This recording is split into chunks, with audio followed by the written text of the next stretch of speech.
The gas station security camera captured everything.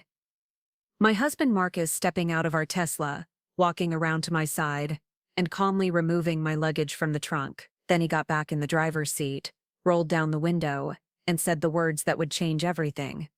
"You're exposed, Tasha. I can't risk it. Figure out your own way home." Before we jump back in, tell us where you're tuning from, and if this story touches you, make sure you're subscribed, because tomorrow I've saved something extra special for you. The timestamp read 3:47 p.m., March 15th, 2020, the day Oregon declared its first statewide lockdown. What Marcus didn't know was that I'd already figured out exactly who he really was, and my way home would involve a full hazmat team, federal investigators, and the complete destruction of his carefully constructed lies. Natasha Reynolds had always prided herself on being methodical, precise, and unshakable under pressure. As one of Portland's leading infectious disease specialists, she'd spent her career tracking down invisible enemies, connecting seemingly unrelated symptoms, and solving medical mysteries that others couldn't crack. Her colleagues at Oregon Health Sciences University respected her analytical mind, her steady hands during crisis situations, and her uncanny ability to see patterns where others saw chaos. What she'd failed to recognize was that the most dangerous pathogen in her life wasn't lurking in a laboratory petri dish or hiding in hospital corridors. It was sleeping next to her every night, wearing her husband's face and slowly poisoning everything she'd built. Marcus Reynolds had swept into her life 3 years earlier at a medical conference in Seattle. While she was presenting her research on emerging viral threats, he was working the pharmaceutical exhibit hall, charming doctors and researchers with his easy smile and encyclopedic knowledge of cutting-edge treatment. He'd approached her after her presentation, genuinely interested in her work on pandemic preparedness, asking intelligent questions that showed he'd actually been listening. Most pharmaceutical sales representatives glazed over when she discussed epidemiological modeling, but Marcus seemed fascinated by the intricacies of her research. He was handsome in that polished corporate way, with perfectly styled brown hair, expensive suits, and a confidence that suggested success came naturally to him. Their courtship had felt like a breath of fresh air after years of failed relationships with fellow academics who couldn't handle her demanding schedule or colleagues who saw her as competition rather than a partner. Marcus understood the medical world, but wasn't threatened by her expertise. He celebrated her achievements, attended her lectures, and seemed genuinely proud to introduce her as my brilliant wife, Dr. Reynolds, at social gatherings. When he proposed after 18 months of dating, presenting her with a stunning emerald-cut diamond ring during a weekend getaway to Crater Lake, she'd felt like all the pieces of her life were finally falling into place. The wedding had been everything she'd dreamed of, held at the elegant McMenamin's Edgefield Resort outside Portland, with her sister Lisa serving as maid of honor and colleagues from the university filling the intimate ceremony space. Marcus's family had flown in from Chicago, his younger sibling Cameron beaming with pride as they toasted the new couple. His parents, both retired teachers, had embraced Tasha warmly, expressing genuine appreciation for her dedication to public health. Even her notoriously skeptical father, a retired Army colonel who'd spent his career evaluating people's character under pressure, had given Marcus his grudging approval. The early months of marriage had felt comfortable, settled, like they were building something substantial together. Marcus had been supportive when she'd been selected to join a prestigious CDC advisory committee, even helping her prepare for the demanding interview process. He'd listened patiently when she'd come home exhausted from long days tracking flu outbreaks or investigating potential bioterrorism threats. When she'd received a significant grant to study pandemic preparedness in rural communities, he'd celebrated with champagne and talked about how proud he was of her groundbreaking work. But as 2019 turned into 2020, subtle changes began creeping into their relationship like symptoms of a slow-acting infection.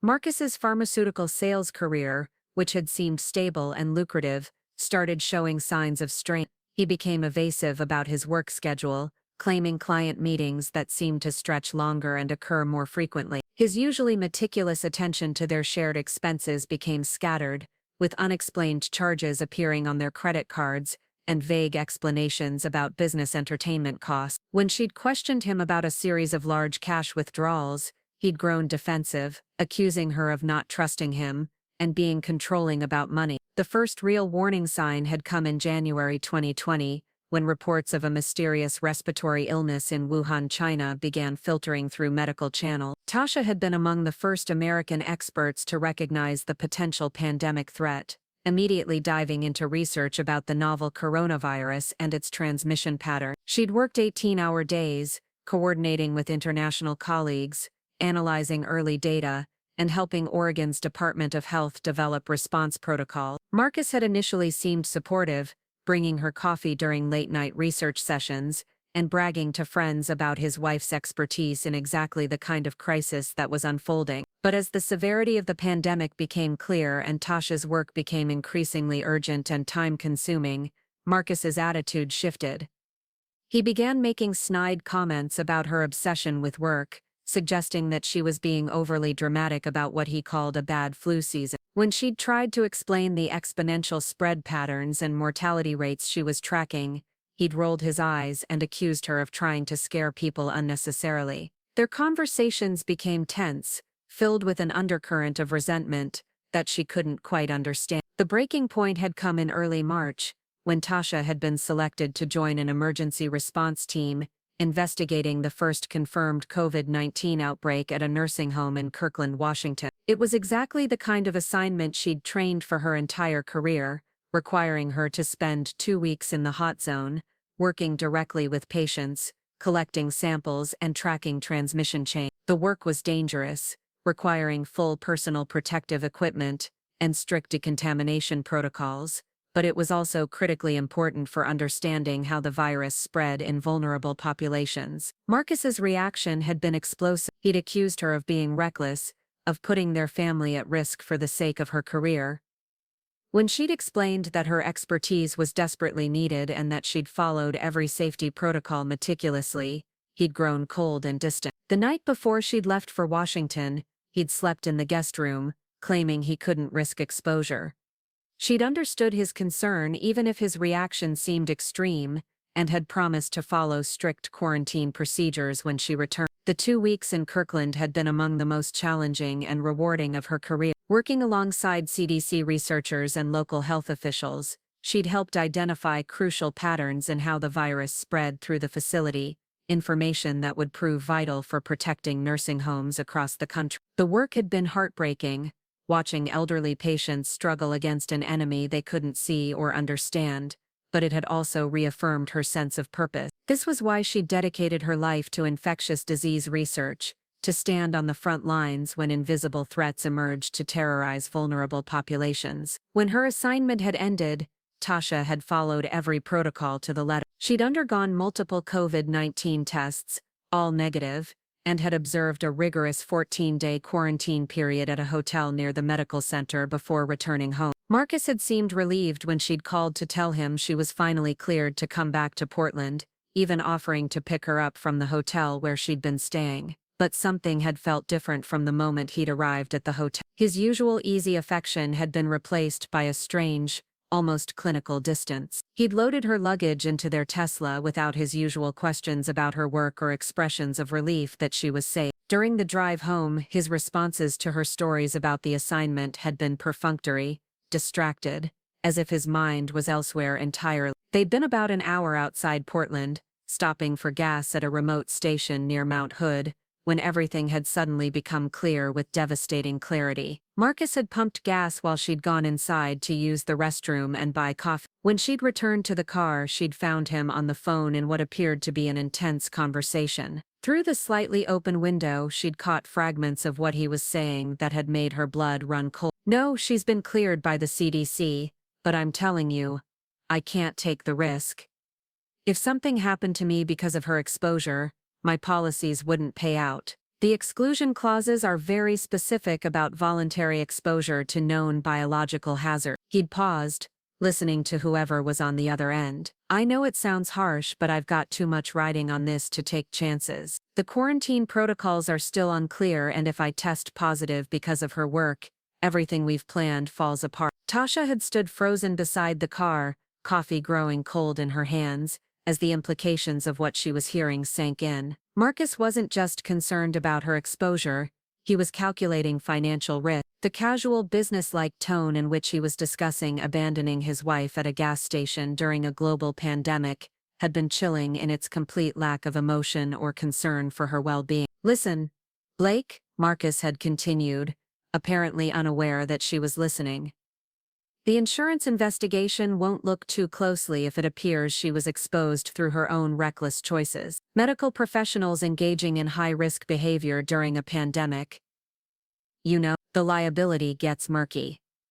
But if I'm there with her, if I'm complicit in the exposure, the whole thing unravels." The conversation had continued for another few minutes, with Marcus discussing logistics and timing in the same tone he might use to plan a weekend getaway. When he'd finally hung up and noticed her standing there, his expression had shifted to one of calculated concern. He'd climbed out of the car, walked around to her side, and calmly removed her luggage from the trunk. "You're exposed, Tasha," he'd said, his voice carrying that same cold, clinical detachment she'd heard during his phone conversation. "You can't risk it. Figure out your own way home." She'd stood there in the March wind, watching her husband of nearly 2 years drive away without a backward glance, leaving her stranded at a gas station 60 miles from home during the early days of a global pandemic. But instead of panic or despair, what had washed over her was a strange sense of clarity. The conversation she'd overheard hadn't just revealed Marcus's willingness to abandon her, it had exposed something much more sinister. Insurance investigations, liability clauses, planned scenarios, all discussed with someone named Blake, who was clearly a co-conspirator in whatever scheme Marcus was orchestrating. As she'd stood there watching his taillights disappear into the distance, Tasha had realized that her husband hadn't just left her at a gas station. He'd revealed himself to be exactly the kind of pathogen she'd spent her career studying, a dangerous organism that had infiltrated her life, adapted to its environment, and was now executing a carefully planned attack on its host. The only difference was that this time, she wasn't just the researcher studying the threat, she was the target. The gas station attendant, a middle-aged woman named Carol who'd been working there for 15 years, had watched the entire scene unfold with growing concern. She'd seen plenty of domestic disputes over the years, but something about this situation had struck her as particularly cruel. When she'd approached Tasha to ask if she needed help, she'd been surprised by the calm, analytical way the abandoned woman had responded. "I need to make some phone calls," Tasha had said, her voice steady despite the magnitude of what had just happened. "And I'm going to need to see your security footage from the last 30 minutes. Carol had hesitated for a moment, then something in Tasha's professional demeanor had convinced her to cooperate. Within an hour, Tasha had copies of the security footage showing Marcus's deliberate abandonment, recordings of his phone conversation captured by the station's audio surveillance system, and a growing understanding of exactly what she was dealing with. But instead of calling for a ride home or contacting the police to report being stranded, Tasha had made a different choice entirely. She'd used her emergency contacts at the Oregon Department of Health to arrange for a full hazmat decontamination team to meet her at the gas station, complete with a mobile laboratory unit and a team of federal investigators she'd worked with during previous bioterrorism exercises. If Marcus wanted to play games with pandemic protocols and insurance fraud, she was going to give him exactly the kind of investigation he'd been trying to avoid. The pieces of Marcus's scheme were beginning to fall into place, with the same methodical precision Tasha used to track disease outbreaks. His sudden interest in her insurance policies,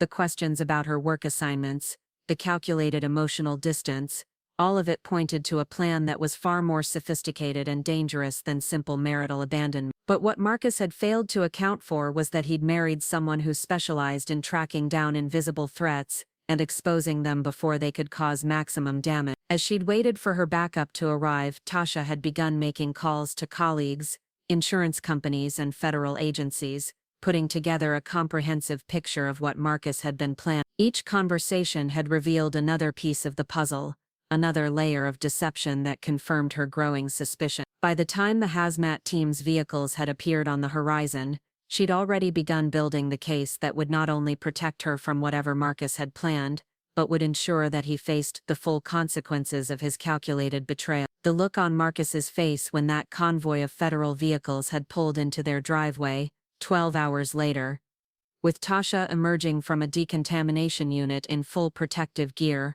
followed by a team of CDC investigators, had been worth every moment of uncertainty she'd endured at that gas station. But that was just the beginning of a story that would ultimately reveal the true scope of Marcus's deception, and the lengths to which she'd go to protect not just herself, but every other potential victim of his scheme. The first 24 hours after Marcus abandoned me at that gas station were unlike anything I'd experienced in my medical career. I'd dealt with life-threatening outbreaks, worked in war zones, providing humanitarian aid, and faced down hostile government officials who didn't want to acknowledge disease threats in their region. But nothing had prepared me for the calculated precision required to dismantle a marriage that had been built on lies while simultaneously protecting myself from whatever Marcus had planned next. Elena Vasquez arrived at the gas station within 3 hours of my call, leading a convoy that looked like something out of a disaster movie. Elena had been my mentor during my fellowship at Johns Hopkins, a brilliant epidemiologist who'd spent decades investigating bioterrorism threats and suspicious disease outbreaks around the world. When I'd called her emergency line and explained the situation using our established code words for potential biological warfare scenarios, she'd immediately understood that this wasn't just a domestic dispute. The federal resources she'd mobilized suggested she'd recognized the same patterns I was seeing. The mobile laboratory unit that pulled into the gas station parking lot was equipped with Level 4 biosafety capabilities, normally reserved for investigating potential weapons-grade pathogen. Elena had also brought along Dr. James Foster from the Department of Homeland Security's Biological Threat Assessment Team, 2 CDC investigators specializing in insurance fraud related to biological exposure claims, and a communications specialist who could establish secure channels for sensitive information sharing. To any outside observer, it would have appeared that a major biological incident was being investigated at this remote gas station. "Tasha," Elena said as she emerged from the command vehicle in full protective gear, "tell me everything from the beginning. Don't leave out any detail, no matter how insignificant it seems." For the next 4 hours I provided a comprehensive briefing on everything I'd observed about Marcus's behavior over the past year, the conversation I'd overheard, and the growing pattern of financial irregularities I'd been noticing in our household accounts. Elena and Dr. Foster took detailed notes, occasionally asking pointed questions that revealed they were seeing the same concerning patterns I'd identified. "This isn't random," Dr. Foster concluded after reviewing the timeline I'd provided. "The timing of his behavioral changes, the specific questions about your insurance policies, the way he's been documenting your work assignments. Someone has been coaching him on how to create a paper trail that would support a biological exposure claim." The security footage from the gas station, combined with the audio recording of Marcus's phone conversation, provided crucial evidence of premeditation. But what concerned Elena most was the sophistication of the scheme. Whoever Blake was, he clearly understood insurance law, federal regulations regarding biological exposure, and the specific vulnerabilities in pandemic response protocols that could be exploited for financial gain. "We need to assume this isn't his first time," Elena said quietly as we reviewed the evidence. "This level of planning suggests experience with similar schemes. We're going to treat this as a potential serial fraud investigation, until we know otherwise." The decision to maintain the appearance of a biological incident investigation served multiple purposes. It provided legitimate cover for the extensive documentation we were gathering, ensured that any evidence would be properly preserved for potential criminal prosecution, and most importantly, it would force Marcus to react in ways that would reveal more about his plans and co-conspirators. While the investigation team worked, I found myself grappling with the psychological impact of realizing that my marriage had been a carefully orchestrated deception. Every memory was being recontextualized through this new lens of understanding. The way Marcus had encouraged me to take the Washington assignment, despite the risks, suddenly seemed less like supportive partnership and more like strategic positioning. His questions about my life insurance policies, which I'd dismissed as normal financial planning, now appeared to be intelligence gathering for a specific purpose. The hardest part was accepting that I'd been selected as a target because of my expertise and professional reputation. My work in infectious disease research hadn't just made me vulnerable to biological threats, it had made me valuable to someone planning to exploit pandemic response protocols for financial gain. The irony was devastating. I'd dedicated my career to protecting people from invisible threats, only to discover that I'd been living with one for nearly 3 years. Elena arranged for me to stay at a secure CDC facility outside Portland while the initial investigation proceeded. The cover story was that I was undergoing extended quarantine and debriefing following potential exposure to a novel pathogen variant. This provided legitimate justification for my absence from home and work while giving the investigation team time to gather evidence without alerting Marcus to the scope of what they'd uncovered. The facility was austere but comfortable, designed to house medical personnel during extended biological investigation. My room included secure communication equipment, access to medical databases, and most importantly, complete isolation from any potential surveillance or interference from Marcus or his associates. For the first time in months, I felt genuinely safe. During my second day at the facility, Dr. Foster brought me the preliminary results of their background investigation into Marcus's activities. What they'd uncovered was far more extensive and disturbing than I'd imagined. Marcus Reynolds wasn't his real name. He was actually Michael Rivera, a former pharmaceutical sales representative, who'd been terminated from 3 previous companies for ethics violations and suspected insurance fraud. His educational credentials were fabricated, his work history was largely fictional, and his family background was an elaborate construction designed to support his false identity. The real Marcus Reynolds died in a car accident in Chicago 4 years ago, Dr. Foster explained, spreading out documentation across the secure conference table. Our suspect assumed his identity shortly afterward and used it to gain access to medical conferences and professional networks. He's been systematically targeting women in healthcare professions who have significant life insurance policies and work in high-risk situations. The investigation had uncovered evidence of at least 3 previous relationships that had followed the same pattern. Michael would establish a romantic relationship with a healthcare professional, gradually gather information about their insurance coverage and work assignments, then create situations designed to trigger exposure claims or accidental death benefits. 2 of his previous targets had died in what appeared to be tragic accidents related to their medical work. The third had survived but had been so traumatized by her experience that she'd left medicine entirely and had been unwilling to cooperate with law enforcement investigation. The Blake he was talking to on the phone is Blake Thompson, a disbarred attorney who specializes in helping people exploit legal loopholes in insurance policies, Dr. Foster continued. They've been working together for at least 5 years, targeting healthcare professionals across the Pacific Northwest. Your case was apparently going to be their biggest score yet. The financial aspects of the scheme were particularly sophisticated. Michael had been siphoning money from our joint accounts to fund gambling activities that were designed to create the appearance of financial desperation, while actually funding the operational costs of his fraud network. The gambling debts were real, but they were strategic, creating a plausible motive for insurance fraud that would deflect attention from the systematic nature of his targeting. Most disturbing was the discovery that Michael had been documenting my daily routines, work assignments, and health status in detailed reports that he'd been sharing with Blake and potentially other unknown associates. My laptop had been compromised with surveillance software that had been recording my communications, tracking my location, and monitoring my professional activities for over a year. He knew about your assignment to Washington before you did,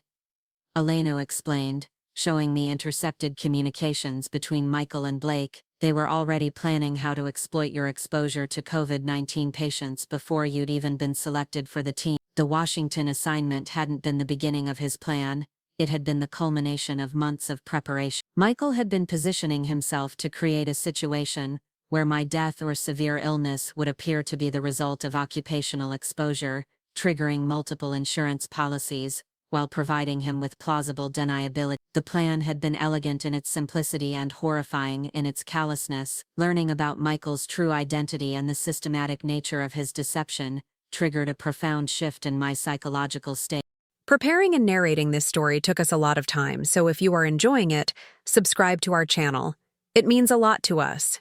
Now back to the story. The grief and betrayal I'd been feeling transformed into something harder and more focused. This wasn't just about my marriage, or even my personal safety. Michael and Blake were predators who had been targeting women in medicine, exploiting the very dedication and courage that made healthcare professionals willing to take risks to help others. Elena recognized the change in my demeanor immediately. "You're thinking like a hunter now instead of prey," she observed during one of our strategy sessions.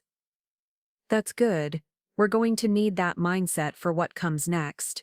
The investigation had reached the point where they needed to make decisions about how to proceed. Simply arresting Michael and Blake would likely result in plea agreements that would keep the full scope of their operation hidden. More importantly, there were indications that they were part of a larger network that had been targeting healthcare professionals across multiple states. The only way to fully expose the conspiracy was to let Michael continue with his plan, while documenting every step of the process.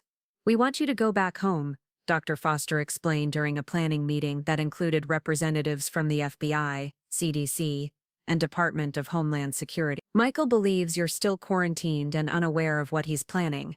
If you return home and act normally, we can document his next moves and potentially identify other members of his network." The plan was both elegant and terrifying. I would return home wearing concealed recording devices and allow Michael to proceed with whatever he had planned, while federal agents maintained surveillance and documented his activity. The goal was to catch him in the act of attempted murder or insurance fraud while gathering evidence that could be used to prosecute the entire network. "The risks are significant," Elena warned. "Michael has already demonstrated that he's willing to abandon you in dangerous situations. If he realizes that you know about his true identity, there's no telling how he might react." But the potential benefits outweighed the risks. This was an opportunity to protect other healthcare professionals from becoming victims of the same scheme. More personally, it was a chance to turn Michael's calculated exploitation of my dedication to medicine into the very weapon that would destroy his operation. I spent the next 3 days undergoing intensive preparation for the undercover operation. Federal agents taught me surveillance countermeasures, provided me with virtually undetectable recording equipment, and established emergency protocols that would allow them to intervene immediately if the situation became dangerous. Foster and Elena worked with me to develop responses to various scenarios Michael might attempt, drawing on their experience with similar cases to anticipate his likely moves. The psychological preparation was perhaps the most challenging aspect. I had to learn to interact normally with someone I now knew was a predator who had been planning my death. Federal psychologists worked with me to develop emotional compartmentalization techniques that would allow me to maintain the appearance of a loving wife while documenting evidence of his crimes. "Remember," the lead psychologist, Sarah Kim, told me during our final preparation session, "Michael has been playing a character for 3 years. Marcus Reynolds, the loving husband, doesn't exist. You're not betraying someone you loved. You're exposing a criminal who exploited your capacity for love." On my 7th day at the CDC facility, I returned home. The cover story was that I'd completed an extended quarantine period and had been cleared for normal activities following additional testing. Michael was waiting for me with flowers, apparently concerned expressions, and what appeared to be genuine relief at my safe return. "Tasha, thank God you're okay," he said, embracing me at the front door. "I've been so worried about you. The quarantine protocols were so unclear, and I didn't know if you were getting proper medical attention." Watching him perform this elaborate charade of concern, knowing what I now knew about his true identity and intentions, was surreal. Every gesture, every expression of worry, every loving touch was a calculated performance, designed to maintain his cover while he continued planning my death. But I was prepared for this psychological challenge, and I responded with what appeared to be grateful affection while the recording devices captured every word of his deception. Over the following days, Michael's behavior followed patterns that federal investigators had predicted based on his previous crimes. He began asking subtle questions about my health status, whether I'd experienced any lingering symptoms from potential COVID-19 exposure, and how my recent experiences might affect my future work assignment. He was gathering information that could be used to support insurance claims if something happened to me. More disturbing were the helpful suggestions he began making about my daily routines. He encouraged me to resume jogging alone on isolated trails, despite the ongoing pandemic restrictions. He suggested that I might want to schedule a solo camping trip to help recover from the stress of the quarantine experience. He even mentioned that he'd heard about a great hiking trail near some remote hot springs that would be perfect for a solitary retreat. Each suggestion was designed to create opportunities for accidents, while providing him with alibis and plausible deniability. The federal surveillance team was documenting every conversation, every suggestion, and every step of his gradually escalating pressure for me to engage in isolated high-risk activity. The breakthrough came during my second week back home, when Michael received a call from Blake while he thought I was in the shower. The conversation, captured by the surveillance equipment I was wearing, revealed that they were planning to accelerate their timeline because they'd heard rumors about federal investigations into insurance fraud schemes targeting healthcare workers. "We need to move this week," Blake's voice came clearly through the recording equipment. "My source at the insurance company says they're starting to look more closely at exposure claims from medical professionals. If we wait much longer, the scrutiny is going to make this too risky." Michael's response was chilling in its casual acceptance of what they were planning. "The hot springs location is perfect, isolated, no cell coverage, and the thermal features make it plausible that someone could fall in accidentally. I've already suggested it to her twice. I just need to create the right motivation for her to go alone." They discussed logistics with the same detached professionalism that I might use to plan a medical conference. Blake had already prepared the insurance claim documentation, including forged medical records suggesting that I'd been experiencing balance problems and disorientation following my COVID-19 exposure. Michael's role was to ensure that I visited the hot springs location alone, where Blake would be waiting to stage my accidental death. Listening to them plan my murder with such casual efficiency was profoundly disturbing, but it also provided the federal investigators with exactly the evidence they needed to move against the entire network. The conversation had established premeditation, conspiracy to commit murder, insurance fraud, and identity theft. More importantly,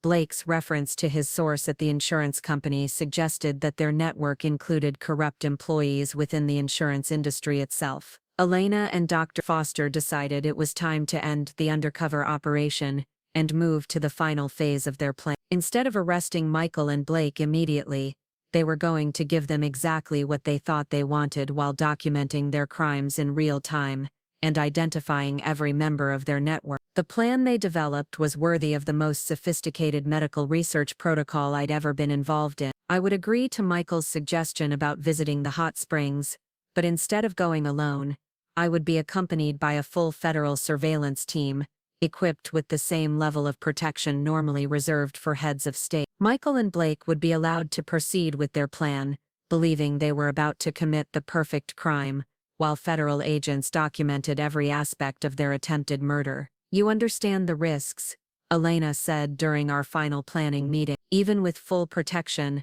we're allowing them to initiate what they believe is going to be a lethal attack. If anything goes wrong, if they're more prepared than we expect, the consequences could be severe." But I was committed to seeing this through to its conclusion. Michael and Blake had been preying on healthcare professionals for years, exploiting the very courage and dedication that made them willing to risk their lives to help others. This was an opportunity to not only protect myself but to ensure that they could never harm anyone else. The psychological transformation I'd undergone during this process was profound. I'd begun this experience as a victim, a target who had been selected for exploitation because of my professional dedication and personal vulnerability. But I was ending it as something else entirely, a hunter who had learned to use the predator's own tactics against him. As I prepared for what would be the final confrontation with Michael, I realized that this experience had taught me something important about the nature of invisible threats. Sometimes the most dangerous pathogens aren't found in laboratories or hospital wards. Sometimes they're sleeping in your bed,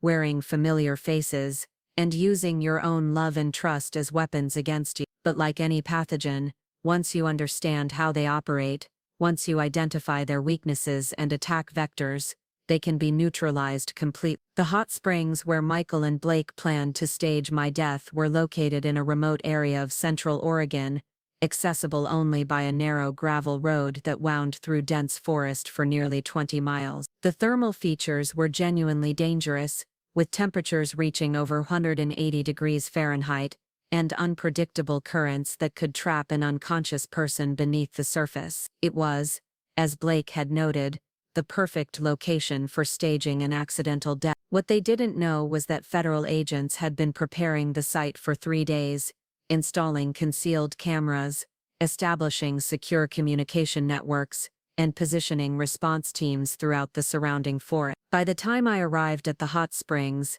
the entire area was under more intensive surveillance than most military installations. Michael had driven me to the trailhead, playing the role of concerned husband to perfection. He'd insisted on packing my backpack himself, including extra water and snacks for what he claimed would be a restorative day in nature. What he'd actually packed were sedatives, hidden in energy bars, and a GPS tracking device that would help Blake locate me once the drugs took effect. "Are you sure you want to do this alone?"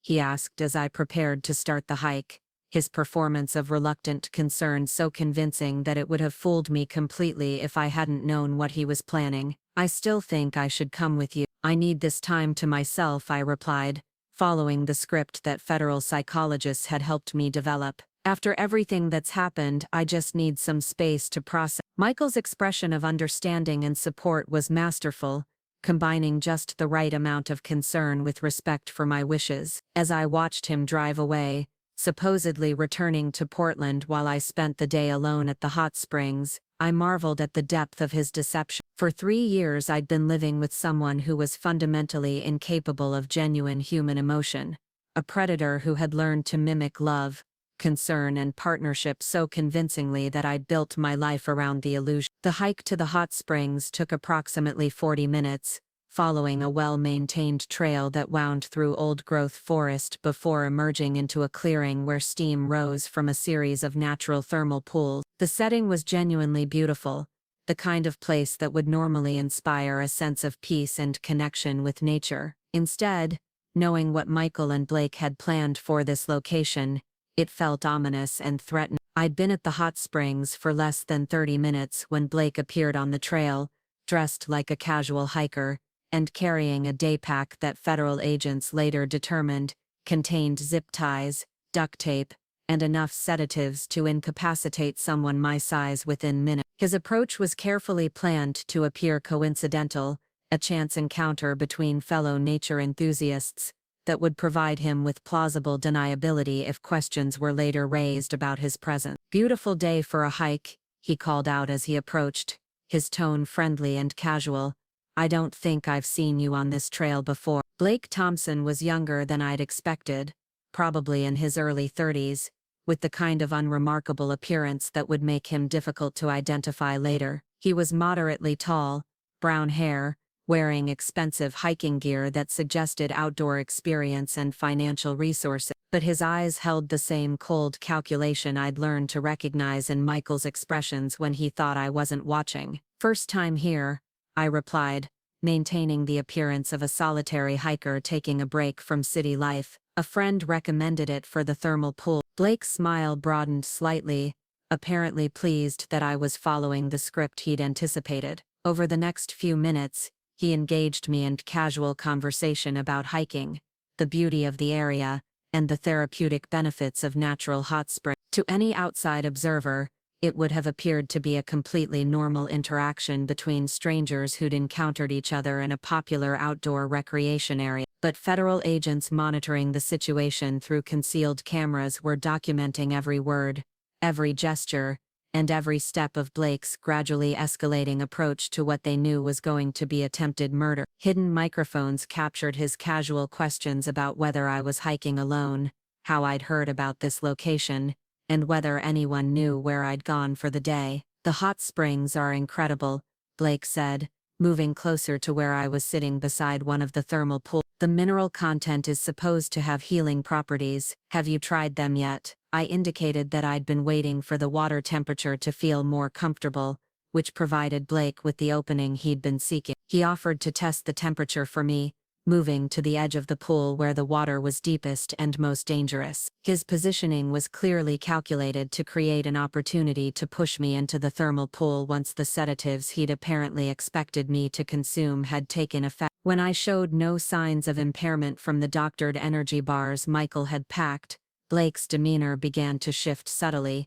The friendly hiker persona became strained as he realized that his carefully planned scenario wasn't proceeding as expected. Federal agents later noted that this was the moment when Blake began displaying signs of agitation, and started looking around the area as if searching for alternative approaches to his objective. "You know," Blake said, his voice carrying a slight edge that hadn't been present earlier, "you look familiar. Have we met before?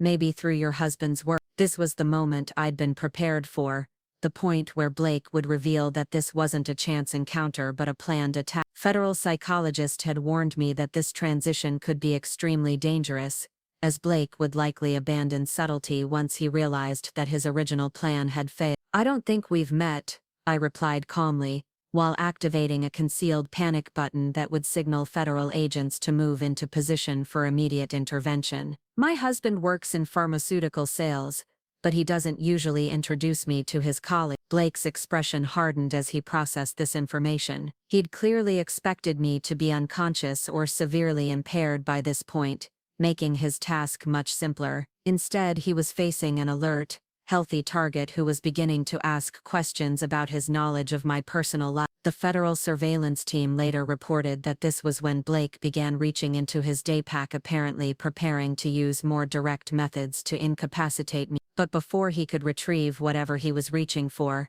the forest around us erupted with activity as federal agents emerged from concealment positions they'd maintained throughout the area. "Federal agents, keep your hands where we can see them." Blake's reaction to the sudden appearance of armed federal agents was immediate and telling. Instead of confusion or surprise that an innocent hiker might display, he immediately assumed a defensive posture and began scanning the area for escape routes. His behavior clearly indicated that he'd been engaged in criminal activity and understood exactly why law enforcement was intervening. Dr. Foster emerged from the tree line wearing full tactical gear, his voice carrying the authority of someone accustomed to directing high-stakes operations. "Blake Thompson, you're under arrest for conspiracy to commit murder, insurance fraud and identity theft. Dr. Reynolds, are you injured?" The surreal nature of watching Blake's carefully planned murder attempt collapse in real time was both satisfying and deeply disturbing. This man had spent weeks preparing to kill me, had traveled to this remote location specifically to stage my death, and had been moments away from attempting to carry out his plan when federal intervention had stopped him. As federal agents secured Blake and began processing the crime scene, Dr. Foster explained that Michael had been arrested simultaneously at our home in Portland, where he'd been waiting for Blake's call confirming my death. The coordination between the two arrest operations had been timed to prevent either suspect from warning the other or destroying evidence. "We've also executed search warrants on Blake's law office, Michael's storage units, and several other locations connected to their network," Dr. Foster continued. "The initial evidence suggests this operation was much larger than we initially suspected." The ride back to Portland in a federal law enforcement vehicle provided time to process what had just occurred. I'd been minutes away from becoming the victim of a carefully planned murder, saved only by my accidental discovery of Michael's true intentions and the rapid response of federal investigators who'd recognized the scope of the threat. But more than just my life had been saved. The evidence gathered during the operation would be used to prosecute not only Michael and Blake, but potentially dozens of other individuals involved in their network of insurance fraud and murder targeting healthcare professionals. Other women who might have become victims would be protected, and families of previous victims would finally have answers about what had really happened to their loved ones. The psychological impact of surviving a planned murder attempt is difficult to describe. There's relief at being alive, satisfaction at seeing justice served, but also a profound sense of violation that goes beyond simple betrayal. Someone had studied my daily routines, my professional commitments, my personal vulnerabilities, and had used that information to plan my death with clinical precision. Elena met us at the federal building in Portland, her expression combining professional satisfaction with personal concern for my well-being. "The arrests went smoothly," she reported. "Michael is claiming he was set up, but the evidence against him is overwhelming." Blake started talking almost immediately once he realized the scope of what we'd documented. The confession that Blake provided in exchange for a reduced sentence revealed the full extent of their operation. Over a 5-year period, they'd targeted at least 12 healthcare professionals across 6 states, successfully collecting insurance payouts from 4 deaths and 2 severe injuries that had ended medical careers. The network included corrupt insurance adjusters, medical examiners who'd falsified autopsy reports, and even hospital administrators who'd provided inside information about vulnerable targets. The financial scale is staggering, Dr. Foster explained during the debriefing session. They've collected over $8 million in fraudulent insurance payouts, and the personal cost to their victims and families is incalculable. Michael's reaction to his arrest had been particularly revealing. Instead of maintaining his false identity as Marcus Reynolds, he'd immediately reverted to his real personality, displaying a cold arrogance that was completely different from the loving husband persona he'd maintained for 3 years. Federal agents reported that he'd shown no remorse for his crimes, and had been primarily concerned with negotiating a plea agreement that would minimize his prison sentence. The investigation into Michael's background revealed a criminal history that dated back over a decade, including previous arrests for identity theft, insurance fraud, and domestic violence. He'd been operating under multiple false identities, targeting vulnerable women in various professions, and had apparently developed increasingly sophisticated methods for exploiting their professional dedication for financial gain. Blake's legal practice had been a front for coordinating insurance fraud schemes across multiple states. His disbarment had been the result of previous ethical violations, but he'd continued operating illegally, using his legal knowledge to help criminals exploit loopholes in insurance policies and federal regulations. His client list included individuals involved in staged accidents, fake disability claims, and various other insurance fraud schemes. The broader network they'd uncovered included connections to organized crime groups, corrupt officials in multiple state governments, and even international criminal organizations involved in identity theft and financial fraud. What had begun as an investigation into my husband's betrayal had exposed a criminal enterprise that had been operating with impunity for years. As the immediate crisis resolved and the legal proceedings began, I found myself facing decisions about how to rebuild my life after such a fundamental violation of trust. The woman who had been Dr. Tasha Reynolds, devoted wife and respected medical researcher, no longer existed. That person had been based on illusions and manipulations that had been completely destroyed by the revelation of Michael's true nature. But in the process of fighting back against his deception, I discovered capabilities and strengths that I hadn't known I possessed. The experience had taught me about the nature of predatory behavior, the importance of trusting my instincts when something felt wrong, and the power that comes from refusing to accept victimization passively. Elena offered me an opportunity to join a federal task force dedicated to investigating crimes targeting healthcare professionals, using my experience to help protect other potential victims. It was a chance to transform my personal trauma into professional purpose, to ensure that what had happened to me would never happen to other women in medicine. The decision felt inevitable. Michael and Blake had targeted me because of my professional dedication, had tried to use my commitment to helping others as a weapon against me. But their plan had backfired completely, revealing their network and providing law enforcement with the evidence needed to protect other potential victims. 6 months later, I stood in a federal courthouse in Portland watching as Michael Rivera was sentenced to life in prison without parole for conspiracy to commit murder,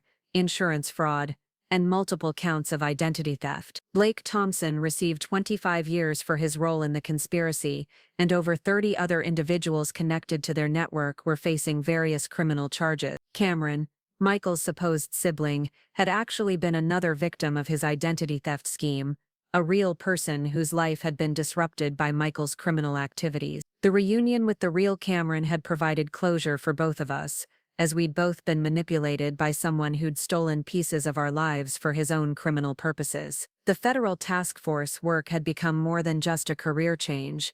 It had become a calling. Working with other survivors of similar crimes, helping law enforcement agencies recognize the patterns of predatory behavior targeting healthcare professionals, and developing protocols to protect vulnerable individuals, had given my life a new sense of purpose and meaning. The experience had fundamentally changed my understanding of trust, relationships, and personal safety, but it had also revealed the importance of fighting back against those who would exploit others' vulnerability and dedication. Sometimes the most dangerous threats are the ones that hide behind familiar faces, but once exposed, they can be defeated by the same courage and determination they tried to exploit. Standing in that courthouse, watching Michael being led away in shackles, I realized that his greatest mistake had been underestimating the strength of the woman he'd tried to destroy. He'd selected me as a victim because of my professional dedication and personal loyalty, never considering that those same qualities would make me a formidable opponent once I understood what I was fighting against. The gas station where this had all began had become a symbol of transformation rather than abandonment.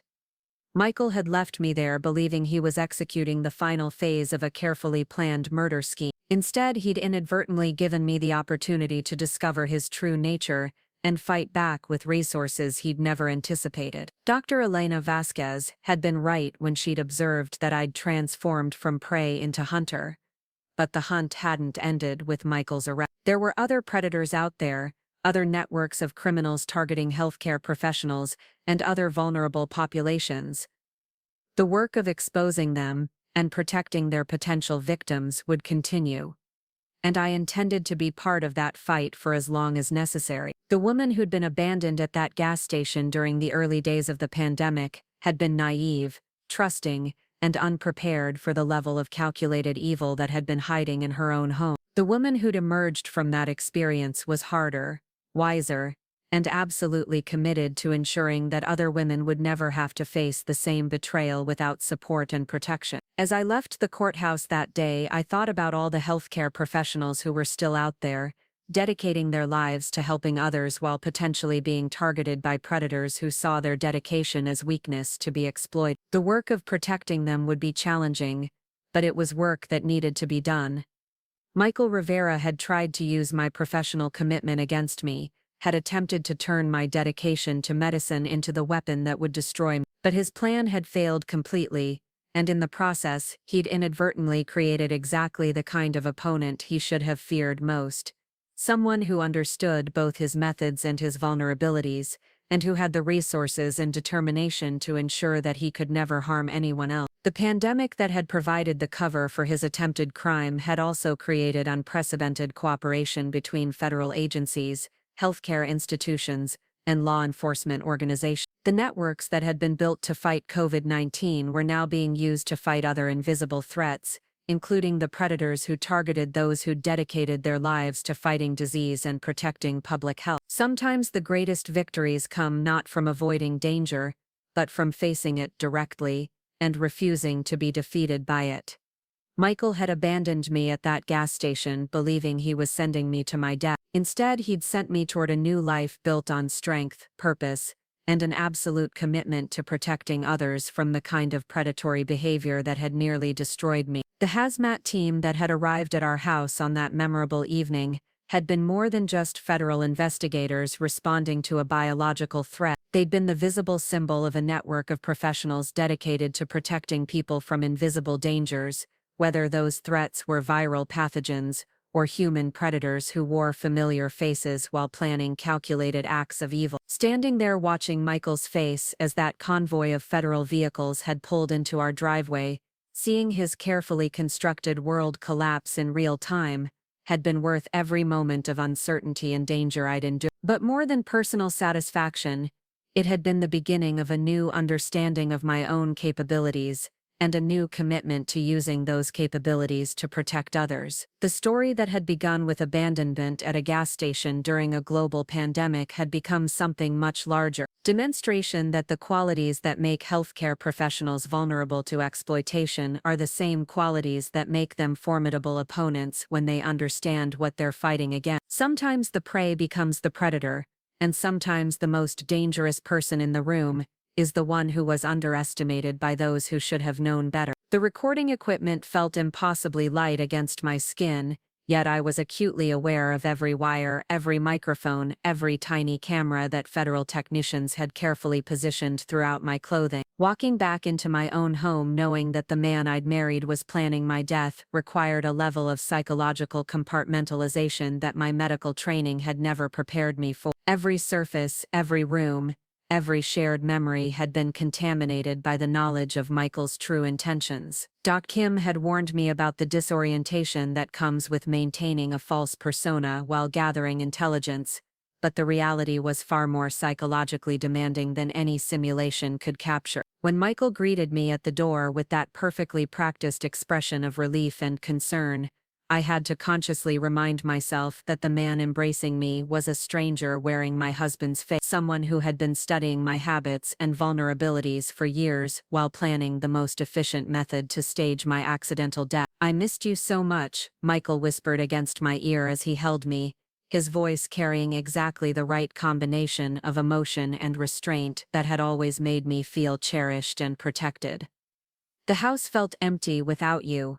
I kept imagining the worst-case scenarios about your exposure." The federal surveillance team had positioned themselves throughout our neighborhood, disguised as utility workers, delivery personnel, and residents conducting routine outdoor activities. Foster had explained that maintaining natural behavior patterns was crucial for the success of the operation. But every casual interaction with neighbors who waved or asked about my health felt surreal when I knew that federal agents were documenting every word through sophisticated listening devices. Our house, which had always felt like a sanctuary, now seemed like an elaborate stage set where I was performing the role of trusting wife while my actual husband performed the role of caring partner. The familiar comfort of our shared spaces had been replaced by a hyper-awareness of potential surveillance equipment, hidden dangers, and the knowledge that Michael had been using our home as his base of operations for planning multiple murders. Michael's behavior during my first evening back followed patterns that federal profilers had predicted with disturbing accuracy. He was attentive without being overwhelming, asking concerned questions about my health while subtly probing for information about my psychological state and any lingering effects from potential virus exposure. His questions were expertly crafted to appear loving and supportive while actually gathering intelligence that could be used to support future insurance claims. "You seem different," he observed during dinner,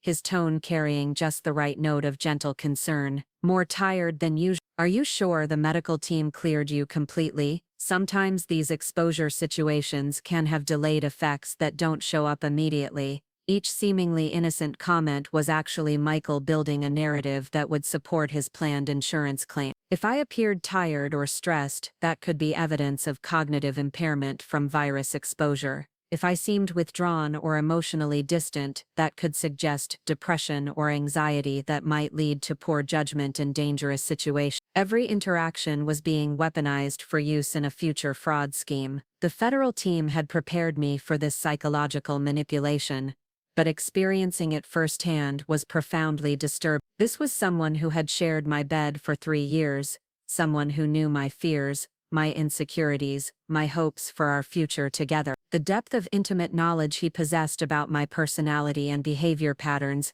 made him exceptionally dangerous because he understood exactly which emotional buttons to push to influence my decisions. Dr. Elena Vasquez had warned me that the most challenging aspect of the operation would be maintaining emotional distance while appearing emotionally engaged. "Remember," she'd said during our preparation sessions, "you're not trying to deceive your husband. You're documenting the deception of a criminal who has been exploiting your emotional attachments for years." The distinction was crucial for my psychological survival. Marcus Reynolds, the loving husband I thought I'd married, had never existed. I wasn't betraying someone I loved. I was gathering evidence against someone who had systematically exploited my capacity for love while planning to destroy me. The recording equipment wasn't a violation of marital trust, it was documentation of criminal conspiracy. Michael's suggestion about the hot springs came during my 3rd day back home, introduced so casually that anyone not listening for it would have missed its significance entirely. We were having coffee on our back deck, discussing my gradual return to normal activities,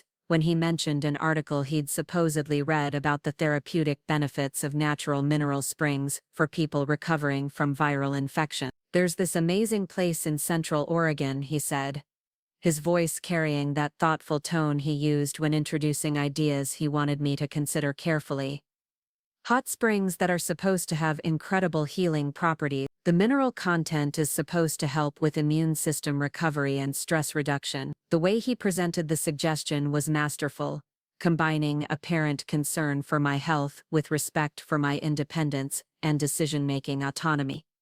He didn't push or insist, just planted the seed of an idea and allowed me to develop interest in it naturally. To anyone not aware of his ulterior motives, it would have appeared to be exactly the kind of thoughtful, caring suggestion that a devoted husband might make. It sounds peaceful, I replied, following the script that federal psychologist had helped me develop. I could probably use some time in nature to clear my head after everything that's happened. Michael's expression brightened with what appeared to be genuine pleasure at my positive response, but I could now recognize the calculated satisfaction of someone whose manipulation was proceeding according to plan. I think it would be perfect for you, he agreed. The location is pretty remote, which means you'd have complete privacy to relax and recover without any distraction. Over the following days, Michael began introducing additional details about the hot springs location, each piece of information carefully designed to increase my interest while establishing the isolation that would be crucial for his plan. He mentioned that the springs were accessible only by hiking trail, which would ensure that no vehicles would be present to complicate the staging of an accident. He noted that cell phone coverage was unreliable in the area, which would delay any potential rescue attempt. Most importantly, he emphasized that the springs were rarely visited during weekdays, meaning I would likely have complete solitude. The federal surveillance team was documenting every conversation, every suggestion, every subtle manipulation that Michael employed to guide me toward the decision he needed me to make. Their analysis revealed a level of psychological sophistication that suggested extensive experience with similar manipulations, confirming their suspicion that I was not his first victim. He's following established pattern, Dr. Foster explained during one of our secure communication sessions. The pacing, the specific suggestions, even the language he's using matches techniques we've seen in other cases involving serial fraud and murder. This isn't improvisation, it's a refined methodology. Michael's background research had been thorough. He knew that I enjoyed hiking and outdoor activities, that I valued solitude for processing stressful experiences, and that I was likely to be attracted to natural healing modalities, following a traumatic medical assignment. His suggestion about the hot springs exploited all of these personality traits, while creating the perfect scenario for an isolated accident. The psychological pressure he applied was subtle but persistent. He began leaving articles about the therapeutic benefits of mineral springs where I would find them,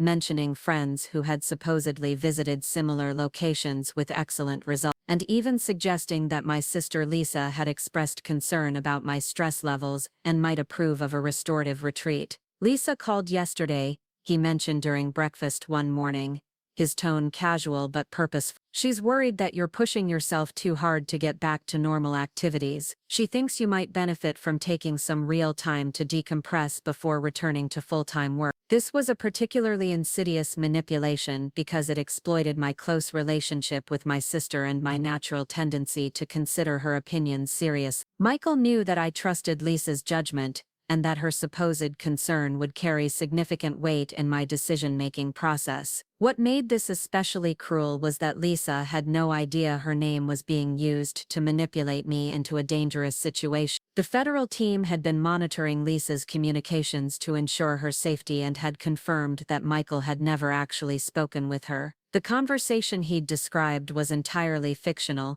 created to provide additional motivation for me to agree to his suggested trip. This level of detailed deception demonstrated the thoroughness of his planning and his willingness to exploit any relationship that might influence my behavior. As the week progressed, Michael began introducing logistical details about the hot springs trip with increasing specificity. He offered to research the best hiking routes, suggested optimal times to visit based on weather conditions, and even volunteered to pack supplies for the journey. Each offer was presented as helpful support while actually serving to maintain control over the circumstances of my planned death. I found a great trail map online, he said, showing me detailed topographical information on his laptop. The hike is about 40 minutes from the parking area, mostly through old-growth forest. The springs themselves are in a natural clearing with several pools of different temperature. The map he showed me was genuine, obtained from legitimate outdoor recreation websites, but federal investigators had discovered that Blake Thompson had visited the location multiple times over the previous month, apparently scouting the terrain and identifying the optimal positions for staging an accidental drowning in the thermal pool. Michael's suggestion that I visit the springs alone came during our second week back together, introduced as part of a broader conversation about my need for solitude and reflection following the stressful quarantine period. He was careful to present this as my idea rather than his preference, using techniques that made me feel like I was making an independent decision while actually following his carefully constructed guidance. "You know," he said thoughtfully during dinner, "you mentioned that you need some time alone to process everything that's happened.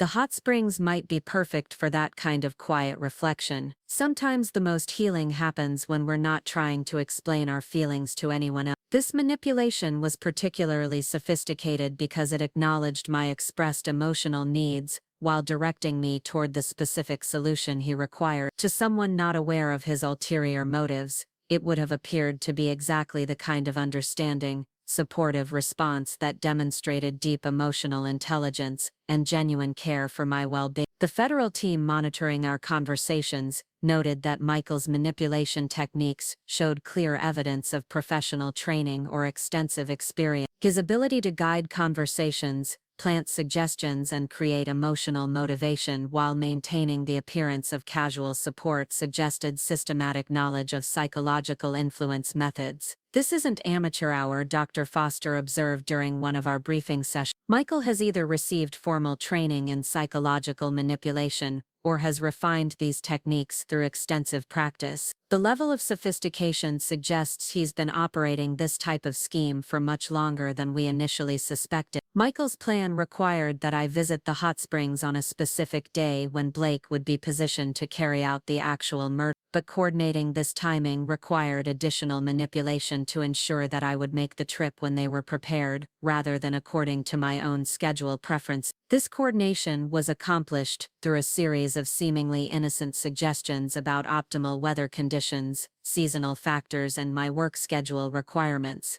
"The weather forecast looks perfect for next Thursday," Michael mentioned casually while reviewing his calendar. "Clear skies, moderate temperatures, and it's early enough in the season that you probably won't encounter many other hikers. It might be the ideal time for your retreat." The federal surveillance team had been monitoring Blake's movements and had confirmed that Thursday was indeed when he planned to be positioned at the hot springs location. The timing coordination between Michael and Blake was being conducted through encrypted messaging applications and coded language that suggested sophisticated operational security awareness.